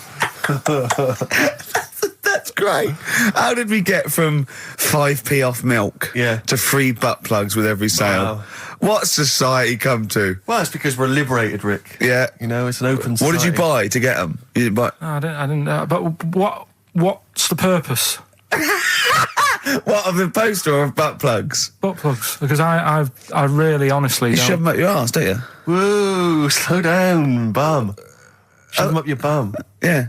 But when? Is that just like when you doing whatever, doing stuff around the house, or... I think it's not to keep things out. Is it like you would use a plug in the sink to keep, the water in the sink? Oh, if you're not gay. Get that, oh, yeah, no, I know what you mean, yeah. I don't know. No entry. What is it? I mean, I don't understand what that's I don't know. I assume it either feels good or are they... well, I've got to be careful here. Or are they sort of like breaking it in? Right, yeah. Do you know what I mean? Like it's like a shoehorn. Sure. or It's like when you stick paper in your shoes if they're a bit tight. Or those people who sort of like put little bits of wood in their lips, and then as soon they've got big plates in their lips. Yeah. Same with the butt plug. It means you can, you're ready for anything. I don't know, do I? And look at Carl's face. Well, if you know what butt plugs are used for, then why not get in touch?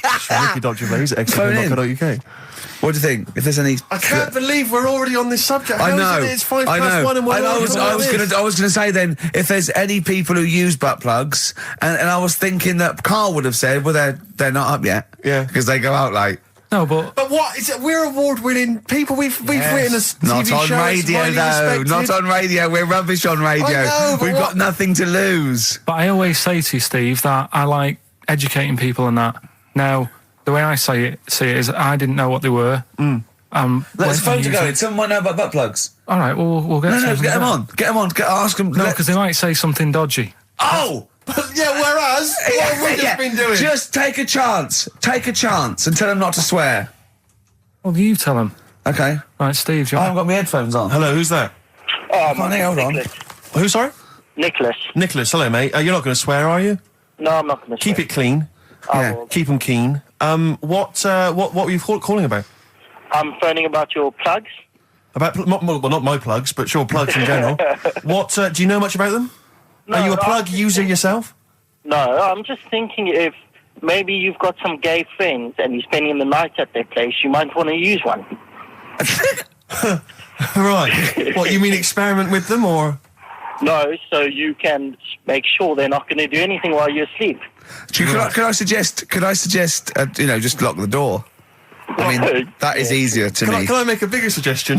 That's probably the most homophobic thing we've had said on the show today. Thanks very much for your call.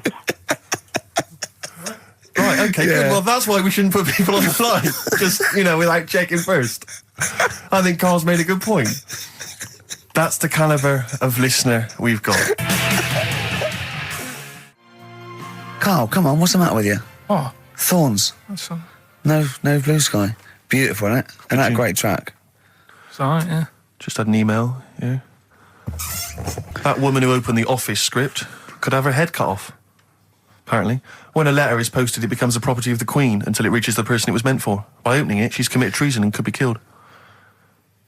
I don't know if you're familiar with this story, Carl, are you? Go on. Apparently, some copies of the Office Christmas specials, scripts, got sent to the wrong address. Some woman. And, I don't know what you do in that situation. Normally, if I get mail that's not addressed to me, I just give it to the postman or put it back in the postbox. Radio 1 tried to speak to her, but apparently she's got a gagging order, which makes us think that she sold it to the Sunday. So we'll read it. We'll read the plot of The Office tomorrow in the Sunday papers, which ruin it for some people. Ruin it for a lot of people, yeah. But the other thing is, I mean, if it was sent to her, obviously her name wasn't on it. Oh. If that's true, in which case, I think that's quite a serious offence, isn't it? I would hope so. I mean, I would hope that, if I sent something in an envelope, it was... But the BBC, the BBC thinks that because the person they said it was meant to be sent to got his, he thinks maybe that's an excuse. Maybe someone gave her the script and said, don't say it came from me. Yeah. So... I don't know, maybe she's protected someone, I don't know. Yeah, well, if that is... Well, either way, don't sell it to a newspaper. Well, It's just the kind of mercenary nature of it that I loathe, It's the fact that it's only just now makes me wonder if she had it there lying around in her house and someone said to her, well, why don't you go to the papers? Yeah. Try and flog it. But I just don't think she's going to get a lot for it, because people are going to see it soon. It's not like it's the Hitler Diaries. Well, they're not very well written. But, I mean... I don't know. I tell you what I'm frustrated by is just the fact that it's like we've worked hard to give people some kind of pleasure for this Christmas, because a lot of people are very depressed, Rick, very low at this time of year. They've not got what they wanted. But we're trying to cheer them up, give them a bit of happiness. Yeah, but I think she'll be happy if she gets a lot of money. True. True. I don't know. I think it's just tacky, really. It's like, well, I just say, if you're a fan of the show and you don't want to know what happens, then don't read the Sundays Tomorrow, or at least avoid it when it says we tell you what happens. The papers might not ruin it. The papers might go, we've got them, but we're not going to ruin it for people. That'd be a nice gesture. But I don't know. All I can say is it's a good job that I send out the prizes. Because that Michael Palin around the world in 80 days will be going to the person who won it. Yeah. And if someone else receives it, they better not try and, do you know what I mean, keep it. It should go to the winner. Yeah, exactly. Right? That is a very good point. So, be warned. Don't open things that weren't addressed to you. Yeah. I did Pandora's that time, box. There's some sort of lesson there. Yeah. What happened? All the evils of the world, wasn't it? Pretty much. What? Yeah. Oh, don't try and explain it to Carl. No, Pandora's box. Go on. Well, told not to open it, opened it, released all the evils that are in the world now. But did the person say if you open it, loads of evil will come out? It's not true. It's not true. It didn't really happen. It's not like evolution. It's not the truth. But you remember that? Yeah, you won't listen to some of my stuff, like goldfish and stuff. No, it's not that we don't listen to it. It's that you would pass off how all the evils in the world got here. Because on Anna Nova it would be, Pandora opens box. Outcast. Hey Ya on XFM 104.9. I'm Ricky Gervais. With me, Steve Merchant. And over there, Karl Pilkington. Now we've got a new feature. Well, I don't know if it should become a feature every week, Rick. I'm not sure it's got legs for that. No. But maybe in the absence of Rockbusters. Basically, I was looking through the pigeonhole, and we got a lot of stuff sent to us, a lot of junk, stuff we don't really want. Yeah. And a lot of people, for some reason, they send us... Begging letters, a lot of that. We get sent a lot of CDs by people, bands, artists, who have not yet been signed. Maybe they've knocked something together in their bedroom. They got a band... And they just, for some reason, they want our feedback. They want us to sort of give them some thoughts on what they think, where they're going wrong, stuff like that. And I just thought, I was having a clear out, and I thought, why not just give them a little chance, Yeah. Just throw them a bone, Rick. Honest critique? Honest critique of some of the artists that sent us stuff. Okay, go on. These are bands that have not been, they've not got a record contract. This is exciting. Okay, name the 3 bands Well, first. we'll go through them individually, and I'll hear a little snatch, and then I'll get your opinions, both from you, Rick. I know you've been in the music business, you've got a good general knowledge of music, you've got good taste. Big time, and also big time. Karl Pilkington's views as well. Yeah. We know what to think of them. So this first band is called Kellerton Road. I'm sure they're very excited. As I said their name then, they probably can't believe it. They're phoning each other now. They're getting so excited. All friends are phoning them now. Yeah, Turn your exactly. phone off. They can't people in this band. You don't want to... Yeah. Well, okay, then Kellerton Road. Kellerton Road. Play a track from them. So that's Kellerton Road. I think that's a track called Secretly. And looking on the back here, there's 6 of them in the band. They all pretty much look the same. They got the long hair, the usual sort of look. What do you make of them, Rick? All right. Yeah? Quite like that? Good, yeah. I mean, bit generic. The chorus was a little bit simplistic, but I like good production, good Reminds you of musicianship. something maybe like the Thrills, that sort of thing? Yeah. I mean, yeah, good. Jukebox or junk box? What's a junk box? It's just, I'm just trying to make it sound snappy. Jukebox or junk box? Don't, because you haven't got it. Don't ever stick to what you're good at. Okay.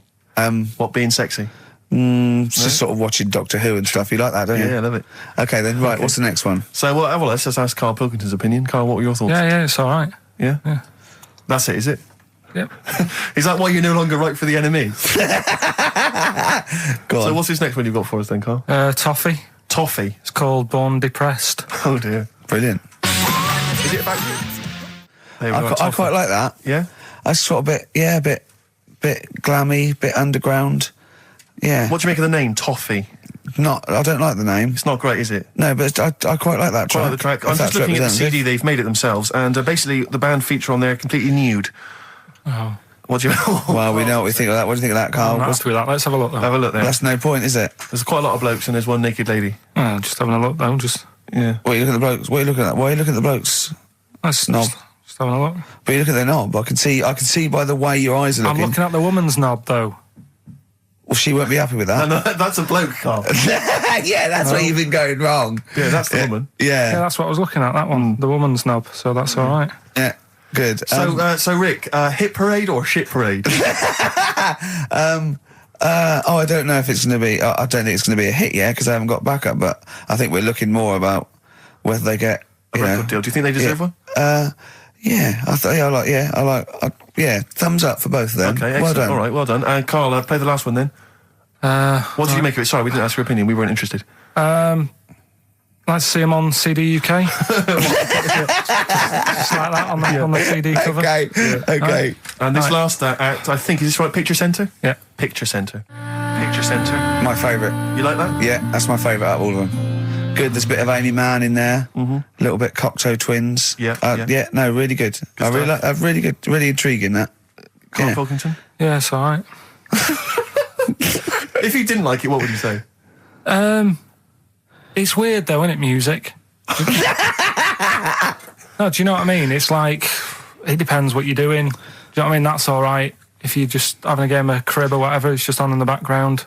That's the thing with music. I don't think you can sort of slag any of it off. It's times, and it depends what mood you're in and stuff. Yeah. So this is a pointless feature. It's a pointless feature. We'll do it well, again, I didn't come up with it. No, I don't.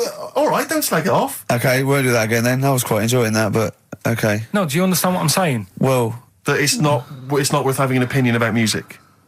Well, I'm not that bothered. I'm just saying. Imagine if he was on the panel of Fame Academy or Pop Idol. Yeah, that'd be great. He'd go along, and Nicky Chapman go, "Yeah, you've really improved. I really like that. I don't know what you're wearing, Dr. Fox. You were hot, baby. I loved it. Like your legs, like all your boobs and all that. Brilliant. Come to Carl. Not bothered. All right. Yeah. Brilliant. No, we'll keep it up. Play a record. Yeah. Oh, come on. This is my favourite. Can I change? Well, this is my favourite out of all four of them. Lynyrd Skynyrd. Yeah? Yeah. Slam dunk this puppy. Jet and roll over DJ on XFM 104.9. All right? Carl, just an email, a question for you. Can you please let me know which school Carl went to? What school did he go to? Cessav. What? Cessav. Cessav? Yeah. What does that mean? It was on Cecil Avenue. Cecil Avenue in Manchester. Yeah. It's just he says, I'd like to know so that I don't send my kids to the same place. He also says, P.S. Does Carl look like Gollum in Lord of the Rings? Yes. He does, doesn't he? Yeah, that's very good. Yeah, in fact, I was just putting a little bald wig on you, wasn't I? Like he needs one. Yeah. So, if you just want some of the fun and games we have when the songs are on. Yeah, did it hurt? Just a little bit. The bit that worried me is when you said, let me just staple it. Yeah, well, I was trying to get it under your chin because it looked funnier, and he was scared. Oh. Can I just give you a little fact here? Someone's emailed in for you, Carl. They've sent an interesting fact for you. I think you're going to be interested in this. Don't read it on the email. Let me read it for you. I think you'll be excited. An interesting fact from Carl. That's from Toby. He says, Attila the Hun punished some fella who annoyed him by cutting off his arms and legs. You'll love this. And stitching his arms back where his legs should be, and vice versa. Look at his face. Look at the little smile that's just cracked on his lips. That is the kind of fact you've been waiting for all day, isn't it? So go on, again, so... Attila the Hun, right? Some guy he didn't like. He cut off his arms and his legs, and he stitched his legs on where his arms should be, and his arms where his legs should be. Look at him looking at his body, trying to picture it. Yeah. I'll let it sink in for a little while, then I'll ruin it for him. Carl, what are you thinking? I'm just picturing it. Right, he would have died. It would have been tokenistic. There's no way that person could have lived through it. So it was just for Attila the Hun's fun. He probably put him on a stick outside his gate or something. There's no way in those days that he could have gone through complete limb amputation and... So would he have wore a jumper for pants? Who's the winner of the competition? From Walthamstow, it's Joe Ogden. Well done, Joe. You got the correct answer, which was what? The fellow with two heads at number 50. Number 50. Is that it? Are we off? Yeah, that's it. Yeah. Right. Cheers. More of the same drivel next week. Bye. Bye. Placebo, Special Needs on XFM 104.9. Email in where Lanzarote is. I don't know if it's Italy or Spain or Europe or maybe Africa. You know, these are the sort of things, these are the reasons I come into it, to at least learn something, innit, Carl? We've stopped educating Ricky, so I've stopped learning, you know, about things like the woman who ate mud all her life. We've had a lot of emails, Carl. I don't want to sort of put a dampener on your Christmas, but a lot of people have been slagging off Lanzarote. One of them just said, well, one of them, I don't know if I can find it. It is Canaria, isn't it? It's one of the Canaries, isn't it? It's a volcanic island covered in volcanic dust. It's very windy, so you have to dig a hole to sit in on the beach, and there's hardly anything to do. That's from Mike Godham, and he says, unless you like quad biking, well, you know, you've seen what happened to... no, don't go quad biking. Not with your little head. There's no protection at all, is there? I don't know what you're thinking. I don't know. At least Rick Mann and Ozzy had lots of hair. Yours would be like Humpty Dumpty. It would crack like a little egg. And then we'd seen, there's no kings or kings' horses. So, yeah, well, they couldn't do the job anyway. No, we shouldn't really send them. They're not really qualified. Horses not equipped to put send a medical man like Neil Fox in. Yes. To mend but not eggs. Some kind of military horse. I bet he's had the egg on his face a few times, hasn't he? What, Foxy? Yeah. Well, most of the series are Pop Idol. Right, Carl. Lanzarote, good or bad? Well, you got to give it a go, haven't you? Yeah, well done. Give everywhere a go. Exactly. That's what I was saying. You know, don't just take the word for it. I mean, if it had said Nananova, Lanzarote shit, he'd have believed it. Sure. You know, if he'd have overheard it in a pub, Yeah. Lanzarote a crap, he'd have believed it. He'd have seen it on a website that was mainly concerned with monkeys and witches, he'd have believed it. Yeah. As it is. Everybody raves about New York, and when I went there, I thought it was rubbish. Well, you're an idiot then, because that is possibly the greatest city in the world, along with London. Subjective, though. That's why they have holiday programmes and that, innit? So you see it and you decide for yourself and that. Yeah, but you saw Venice on a holiday programme, as you put it. You went there and you went, it was rubbish, full of black bin liners. Well, it is. Right. Didn't they show that? It stunk. Didn't Judith Chalmers say that? Oh, it stinks here and there's loads of rubbish everywhere. No, she didn't. Did she mention that? Oh, that's what I mean. So it depends what you want from holiday, doesn't it? Well, yeah. But So... you're an idiot if you don't like New York, so next. Anyway, come on, break up, guys. Kiss and make up. Yeah. Carl, we've had an email. Some old Rockbusters. Someone's emailed in. They wonder if you can get some of your old Rockbusters clues, your old genuine Rockbusters clues. I know Rockbusters has come back. Well, of course he can. It's the way his brain works. Well, indeed. But I think you'll... maybe you can also enjoy the challenge, Rick. Yeah. And you at home. I remember them as well, because I remember how angry they made me. Here's some old Rockbusters. That army's got some nice trenches. DW. That army's got some nice trenches. DW. No. Dandy Warhols. That one works. It's not bad, is it? That's why I didn't get that one, because it worked. Yeah. Yeah. Okay. She's only got one sticker left. It was actually he's only got one sticker left. Oh, okay. He's only got one sticker left. Oh, the band His Last Sticker. Exactly. With Justine Fishman, yeah, His Last Sticker. Yeah. They were brilliant, weren't they? What happened to His Last Sticker? Are they still going? He'll strap some chocolate to your feet. That's A. A band or artist. A. He'll strap some chocolate to your feet. Go on. Aerosmith. I don't know really what that means, but... And finally, you'll have to... Aero Cobbler. Well, yeah. The well-known Aero Cobbler. And you'll have to stick her in the oven. AB. You'll have to stick her in the oven. See, he thinks blacksmith means, like, just shoes. Like, it's not the smith. It's the smith part. A smith is just a right, isn't it? So it doesn't... I don't know... Aerosmith. What does that mean, Carl? What does that mean? Come on. You'll have to stick her in the oven. AB. Yeah, I know that one. Yeah? Yeah. What is it? But it doesn't work.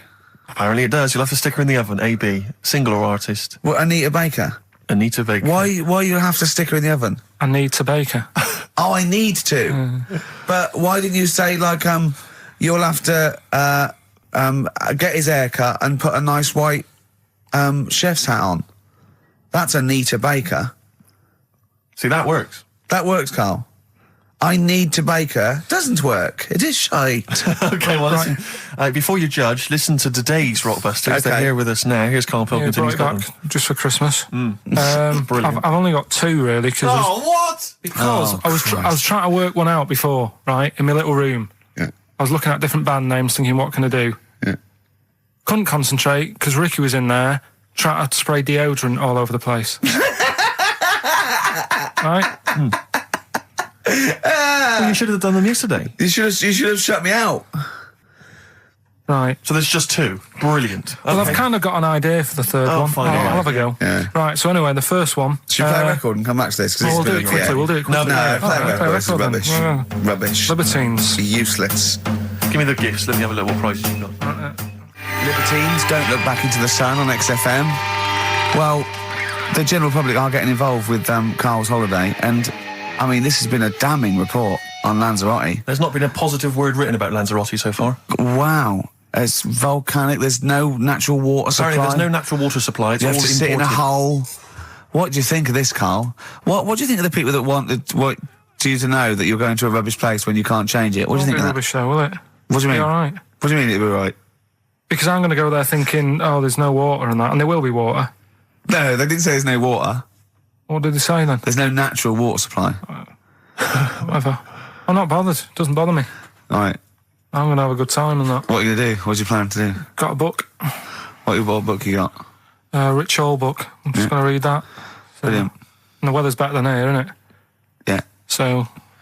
Someone emailed just now. They said they're listening online and there's a problem with their computer and everything's sped up. The music's sped up. Our voices, Rick, are sped up. Except Karl's. That's how slow he speaks. So when everything's sped up, he sounds normal. No Blue Sky, The Thorns. That's beautiful, isn't it? On XFM 104.9. Karl, you're losing your rag a little bit. What's the matter? Nothing, go on. See? What's the matter? What's the matter with I've Karl? got something to cheer him up. Someone's emailed in, Emma's emailed in, she said that for those that know, those in the know, they referred to Lanzarote as Lanzagrotte. Brilliant. He's a bit fed up. He's got 2 CDs for Christmas from a company he's been with for 6 years. He's a little bit grumpy about having to answer the phones. Letter to Hermione, David Bowie. Well, we've had the most convincing answer that it's about 290,000 actual words, but possibly 3 million in our vocabulary, using all jargon and scientific stuff and all that. Sure. 290,000. Still a lot, isn't it? It is a lot. We know so little, don't we? Apparently the average person has about 20,000 words in their vocabulary and uses maybe 2,000 a week. Really? Yeah. Karl, obviously, slightly bringing that average down. Karl, what do you think of that? Single figures. Doesn't matter, get by. Why have you got to use longer words messing about and that? I told you, that word about old, anti-dipuian or something. Just say old. That's a bit old, isn't it? That's a bit anti-dipuian and that. What's the point? Yeah. Get to the point. Sure. Busy.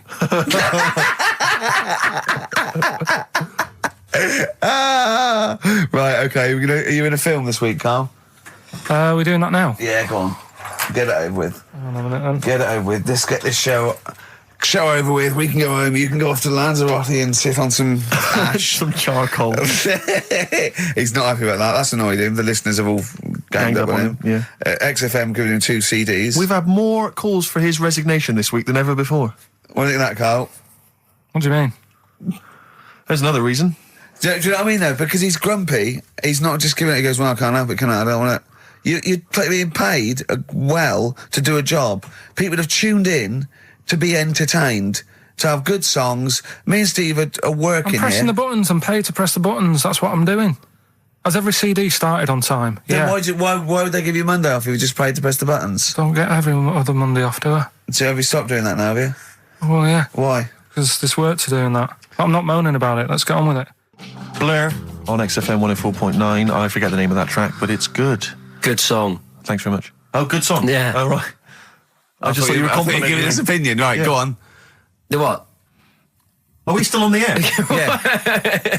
What are we doing? Merry Christmas. We got someone on the line. Oh, right. He's here. Who's that? Ricky, Yeah, go on. it's Jonathan. How are you? Good. It's only TV's Jonathan Ross. Ross, turn your radio down, you idiot. I'm here. I like to. I haven't got a radio on. What are you talking about? We can hear the feedback. Well, I haven't got it. It's not my fault. It's your incompetent radio station. And also, didn't you hear? We said don't call him. We don't want to speak to the listeners. I'm not a listener. I'm a visitor to your shores. I'm special. You know that full well. I know you're special. Right. Yeah, exactly. What have you got a name for the band? Yeah, you ready? Yeah. Blump. B-L-U-M-P. I tell you for what, you can't have a normal word. If it's the monolith band of all time, if it's the big, you can't have a regular word. It doesn't make sense. How can you have a regular word? All these ideas you come up with are rubbish. You need a word which only stands for that one thing. No one's heard it before. No one will use it again. Blump. I can't help but feel that that's a more appropriate name for maybe one of Ricky's bands. Yeah. I love seeing that picture of him in that band. You see it everywhere these days. He was like a girl. He was like a little girl in a suit. Looks like a girl, a little dyke at a wedding. What was that? That's got to be the kettle calling the pot black, surely. Yeah, I've always looked nothing but 100% heterosexual. We're not sure about. There's not anything wrong with it, I know that, but look at you. I actually had to get that in. There's not anything wrong with it. I'm Jonathan Ross. Oh dear. I was thinking the other day, right? Oh, yeah? The Comedy Awards. Yes, sir. You didn't half say some awful things about poor celebrities, poor has-been celebrities with coke addictions and fat lips and faces that where surgery's gone wrong and everything. And when they're on the show, they're going, "Oh, you look lovely." Yeah, I'm nice so to good. Well, I'm nice to them to their face, but obviously when I'm not with them, I like to let my true feelings be known. What's wrong with that? That's how everyone Well, I'll tell you what, you can get anything off your chest you want on this show. Any celebrities you want to talk about? There's no one listening. Yeah, it's just between me and you. A lot of people listen. They listen to my show, and after they've had a few hours of, good laughs, they like something bland to just cool them down afterwards. So they flip over. We know this happens. Did you mention my DVD on your radio show? You know what? I forgot to mention it. Christ! I meant to mention by the office, but I forgot to mention it. And then I thought afterwards, it's not like he needs the cash, is it? It's not like he needs it. It's not like it is, but he's probably earned more money in a short space. You're like a lottery winner, and you've got about as much taste. You're like one of those burglars who's won the lottery. I am. I'm dressed like an Albanian window cleaner at the moment. Burglar from Reading who won the lottery, and now he's fritting it away on I do feel sorry for my neighbours. I've moved into a really nice place. I feel like it's the hillbillies. No, it's nice he's moved in though, because it's nice. He's given them something to sort of talk about behind your back. You've united the whole block. Right, go and play with some Japanese wind-up toys now. I'm going home to play Mario Double Dash with my son. It's going to be a good afternoon. I phoned you once after I finished my show. It's about 5 minutes past 3. Yeah. And I don't mind if I said, how you doing? You went, it's brilliant. You said, this is what you said. You went, everyone's out. Jane's taking the kids out. I've already masturbated twice, and I'm playing with a new Japanese toy. I'm masturbating now.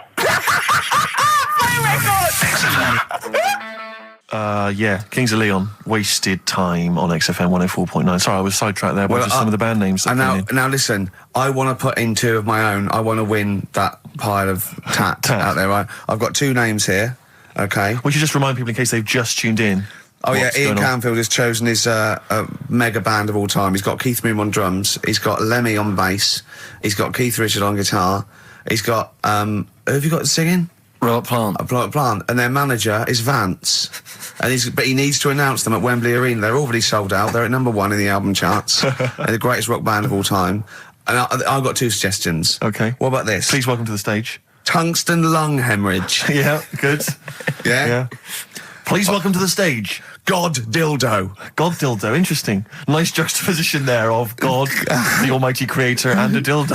Nice use of some contrasting imagery there. Yeah. Powerful and topical. Tungsten lung hemorrhage. Yeah. We've had a couple also on the email.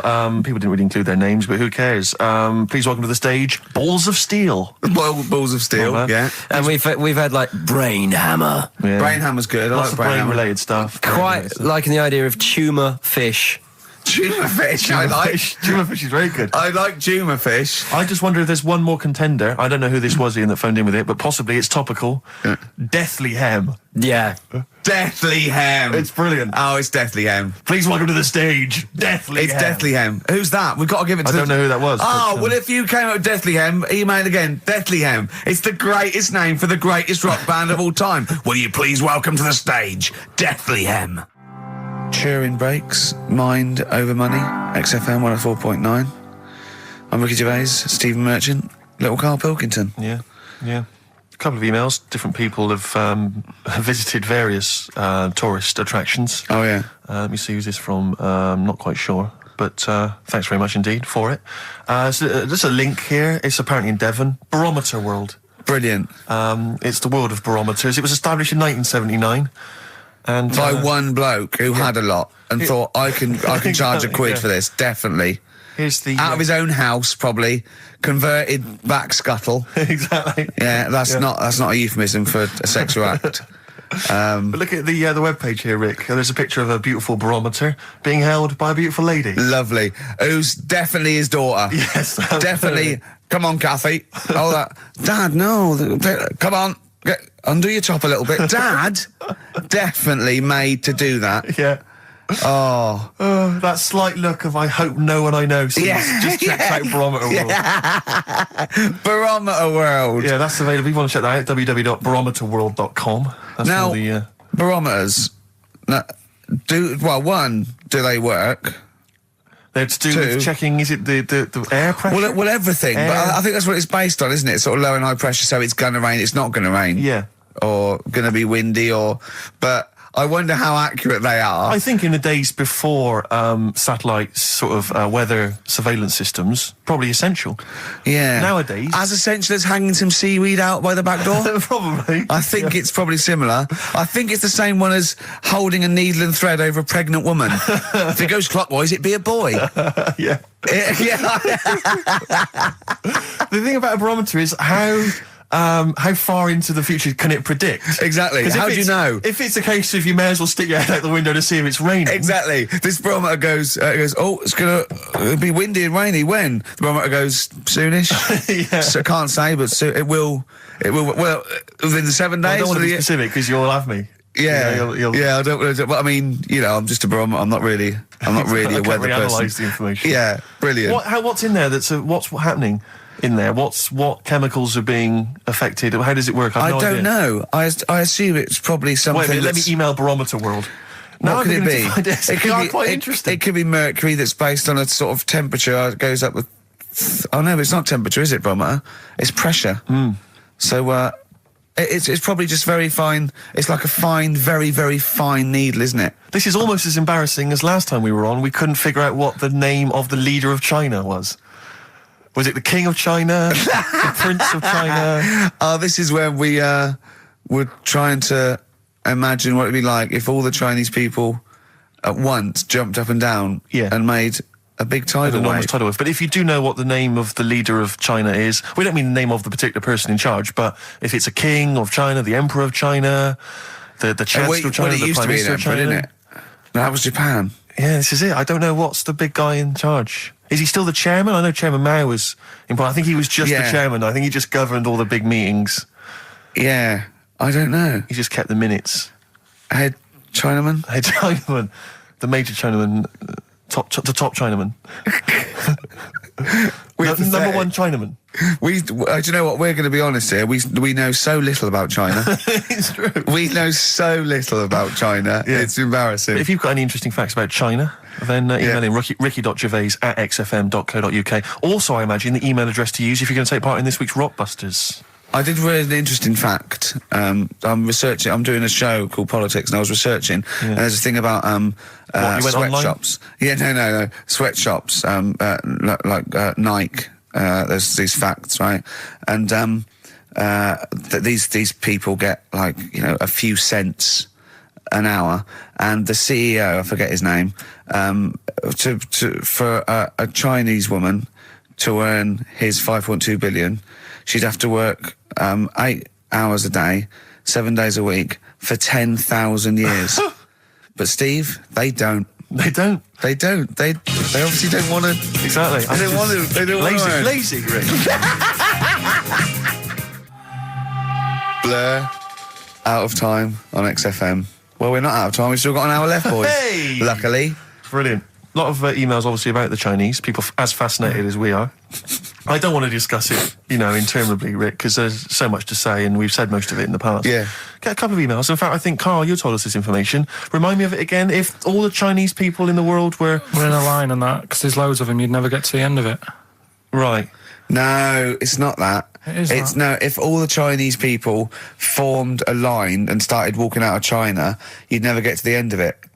That's what I just said. No, it's because, though, they'd be having babies. You know what I mean? Still, it'd be adding to it all the time, wouldn't you? But would they be walking and shagging and having babies as they're walking out? Yeah, that is. I'd love to see someone organise that. Maybe the Record Breakers team. I tell you what, I'd love to see Ross McWhirter or Norris, who is it? Who's the one that's alive? I forget, Norris, I think. Norris, right? I'd love to see him to coordinate that. Yeah. 1.2 billion little Chinese fellas. Boy, girl, boy, girl, boy, girl. Yeah. And where are they walking out of China? Which exit are they taking? They're taking the... Through Tibet? Or? I think it's the Gate 9 Slip Road, the M43, Right. to St Petersburg, Right. And they go, and walking, and shagging. Yeah, exactly. Yeah. Because some presumably are dying as they're leaving. No, but they live to 120. That's true. So they claim. Well, we know Carl's theory on that. Do you want to just tell new listeners your theory about when all these Chinese people get the records for oldest people in the world? Come on, what's your theory, Carl? Leave it. Carl, Just that they're probably lying. Why? That's all. Because a lot of them don't age that well. Some of them do. A lot of them don't, and they always look older than they are. I read the other day, right? Do you know the one who was the oldest woman in the world, right? Chinese woman, right? The way she did it, it was... She didn't die. That was her secret. Yeah. What she did, she got up every day and didn't die. No, she was like awake and that, and then she'd have 2 days just sleeping. Right. So she wasn't really that old. What do you mean? Well, she'd only sort of lived half of her life in a way. Well, we all live 2/3 of our life, don't we? No, but she was like awake and that, and then she'd go, I'll go out of bed, and then that'd be it for 2 days. Carl, you're a second-time buyer, aren't you? Yeah. Bought one in Manchester. Lost $7,000 on that one. Well, don't buy in Manchester. No, it's a good flat. It's just it wasn't. I didn't buy it to sort of make money. I thought I was going to be living there like all my life, and then a job came up here, and it was like, oh. You bought your first flat in Manchester. You assumed you would be living there for the rest of your life. Well, I wasn't in a rush. Play record. You're an idiot. Hang on a minute. So have you got a property portfolio? Have you got the 2 houses now? No, I've got rid of that one. Oh, you sold that one? Got this at flat. £7,000 loss. Got this flat. I'll tell you something that is interesting. Hold on, though. What? £7,000 lost. Yeah. It's a flat in Manchester, but it could only cost about £8,000 anyway. Right, Steve, something they do now, right, they've got to do by law when you're buying, right? I was looking at one in London, right? It's haunted. They've got to tell you now. Right, don't talk shit. I'm telling you now. Play a record. I'm telling you now. Yeah. There's no such thing as ghosts. That is ridiculous if that appears on a legal document. Right, if there's anyone who sells flats and that, does that for a living. Yeah. Right, email in, because I'm telling you now, that is a fact. She sort of dropped it in. She said, I said, oh, nice feel here. And she said, yeah, well, that'll be the ghost. Just dropped it in, that's all they've got to do. And then I was like, what? And they went, oh, yeah. That's all I've got to do, is it? So that's the legal thing. Did you drop it in? So in court you go, did you drop it in? Yeah, I dropped it in. Play a record, you're an idiot. That's David Gray, and this year's Love, if you're in love. I hope it lasts. It's only January. What you got for us, I just Steve? thought we ought to maybe go through some of the emails. I mean, I don't want to query the calibre of some of the emails we get sent on this show, but here's a typical one, Rick. Go on. There's no name, it's just from Glicko, that's his email address. It's just a question to you, Rick. Did I see you walking around Marylebone High Street last Sunday? Yes. Okay. Well, I don't know. Well, I was in Marylebone High Street last Sunday, yeah. Yeah, but did you see Glicko? I didn't see Glicks. Okay. I didn't see the Glickster. But all right, this is one from M. Ricky, what do you think of Richard Bacon's show? I can't decide if he's better than you.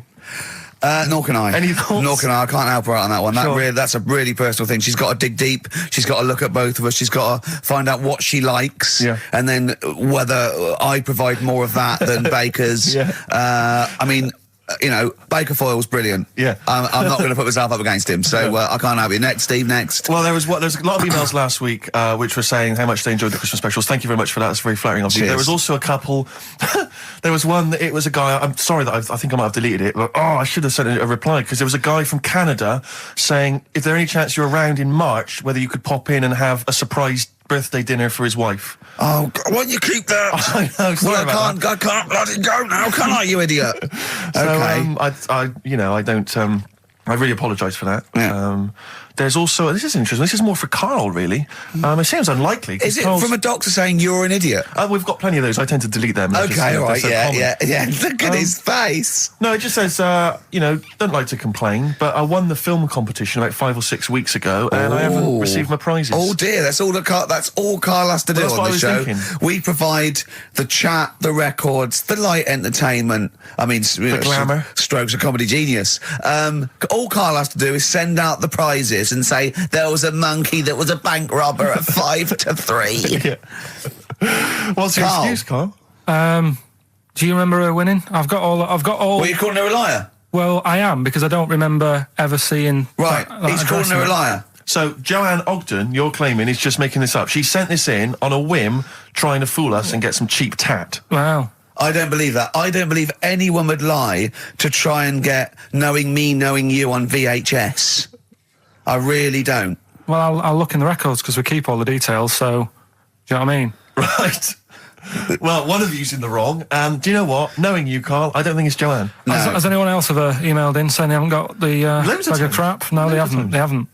Well, yeah, but one mistake's one too far, because that's one person. So, you might send out 30, but that one person, that's the first time they've won a competition. They want the history of Wind narrated by Donald McIntyre on VHS. Yes. And, Stephen King's It on Betamax. Yeah. No, they sometimes they want the best of Primal Scream on a cassette. Exactly. So, You've got to make sure you're sending these files away. Final email from Andy. He says, the webcam is pointing at the ceiling. Is it because the air conditioning vent is more exciting than what happens on the show? Let's put that down now. I think that's absolutely right. Hold on a minute. Now, just if someone... Is that good? People love the webcam. I don't know what they're interested in, because all they get is a picture of Carl's big head. It's not as big, it's just round. Oh, get it right. Yeah. Carl, I'd like you to play the next tune. I got sent a little cheeky primer for The Cure's Join the Dots. It's B-sides and rarities, lots of stuff from them, from all over the ages. And it's amazing how good their B-sides are. Here's one of them playing. Yeah.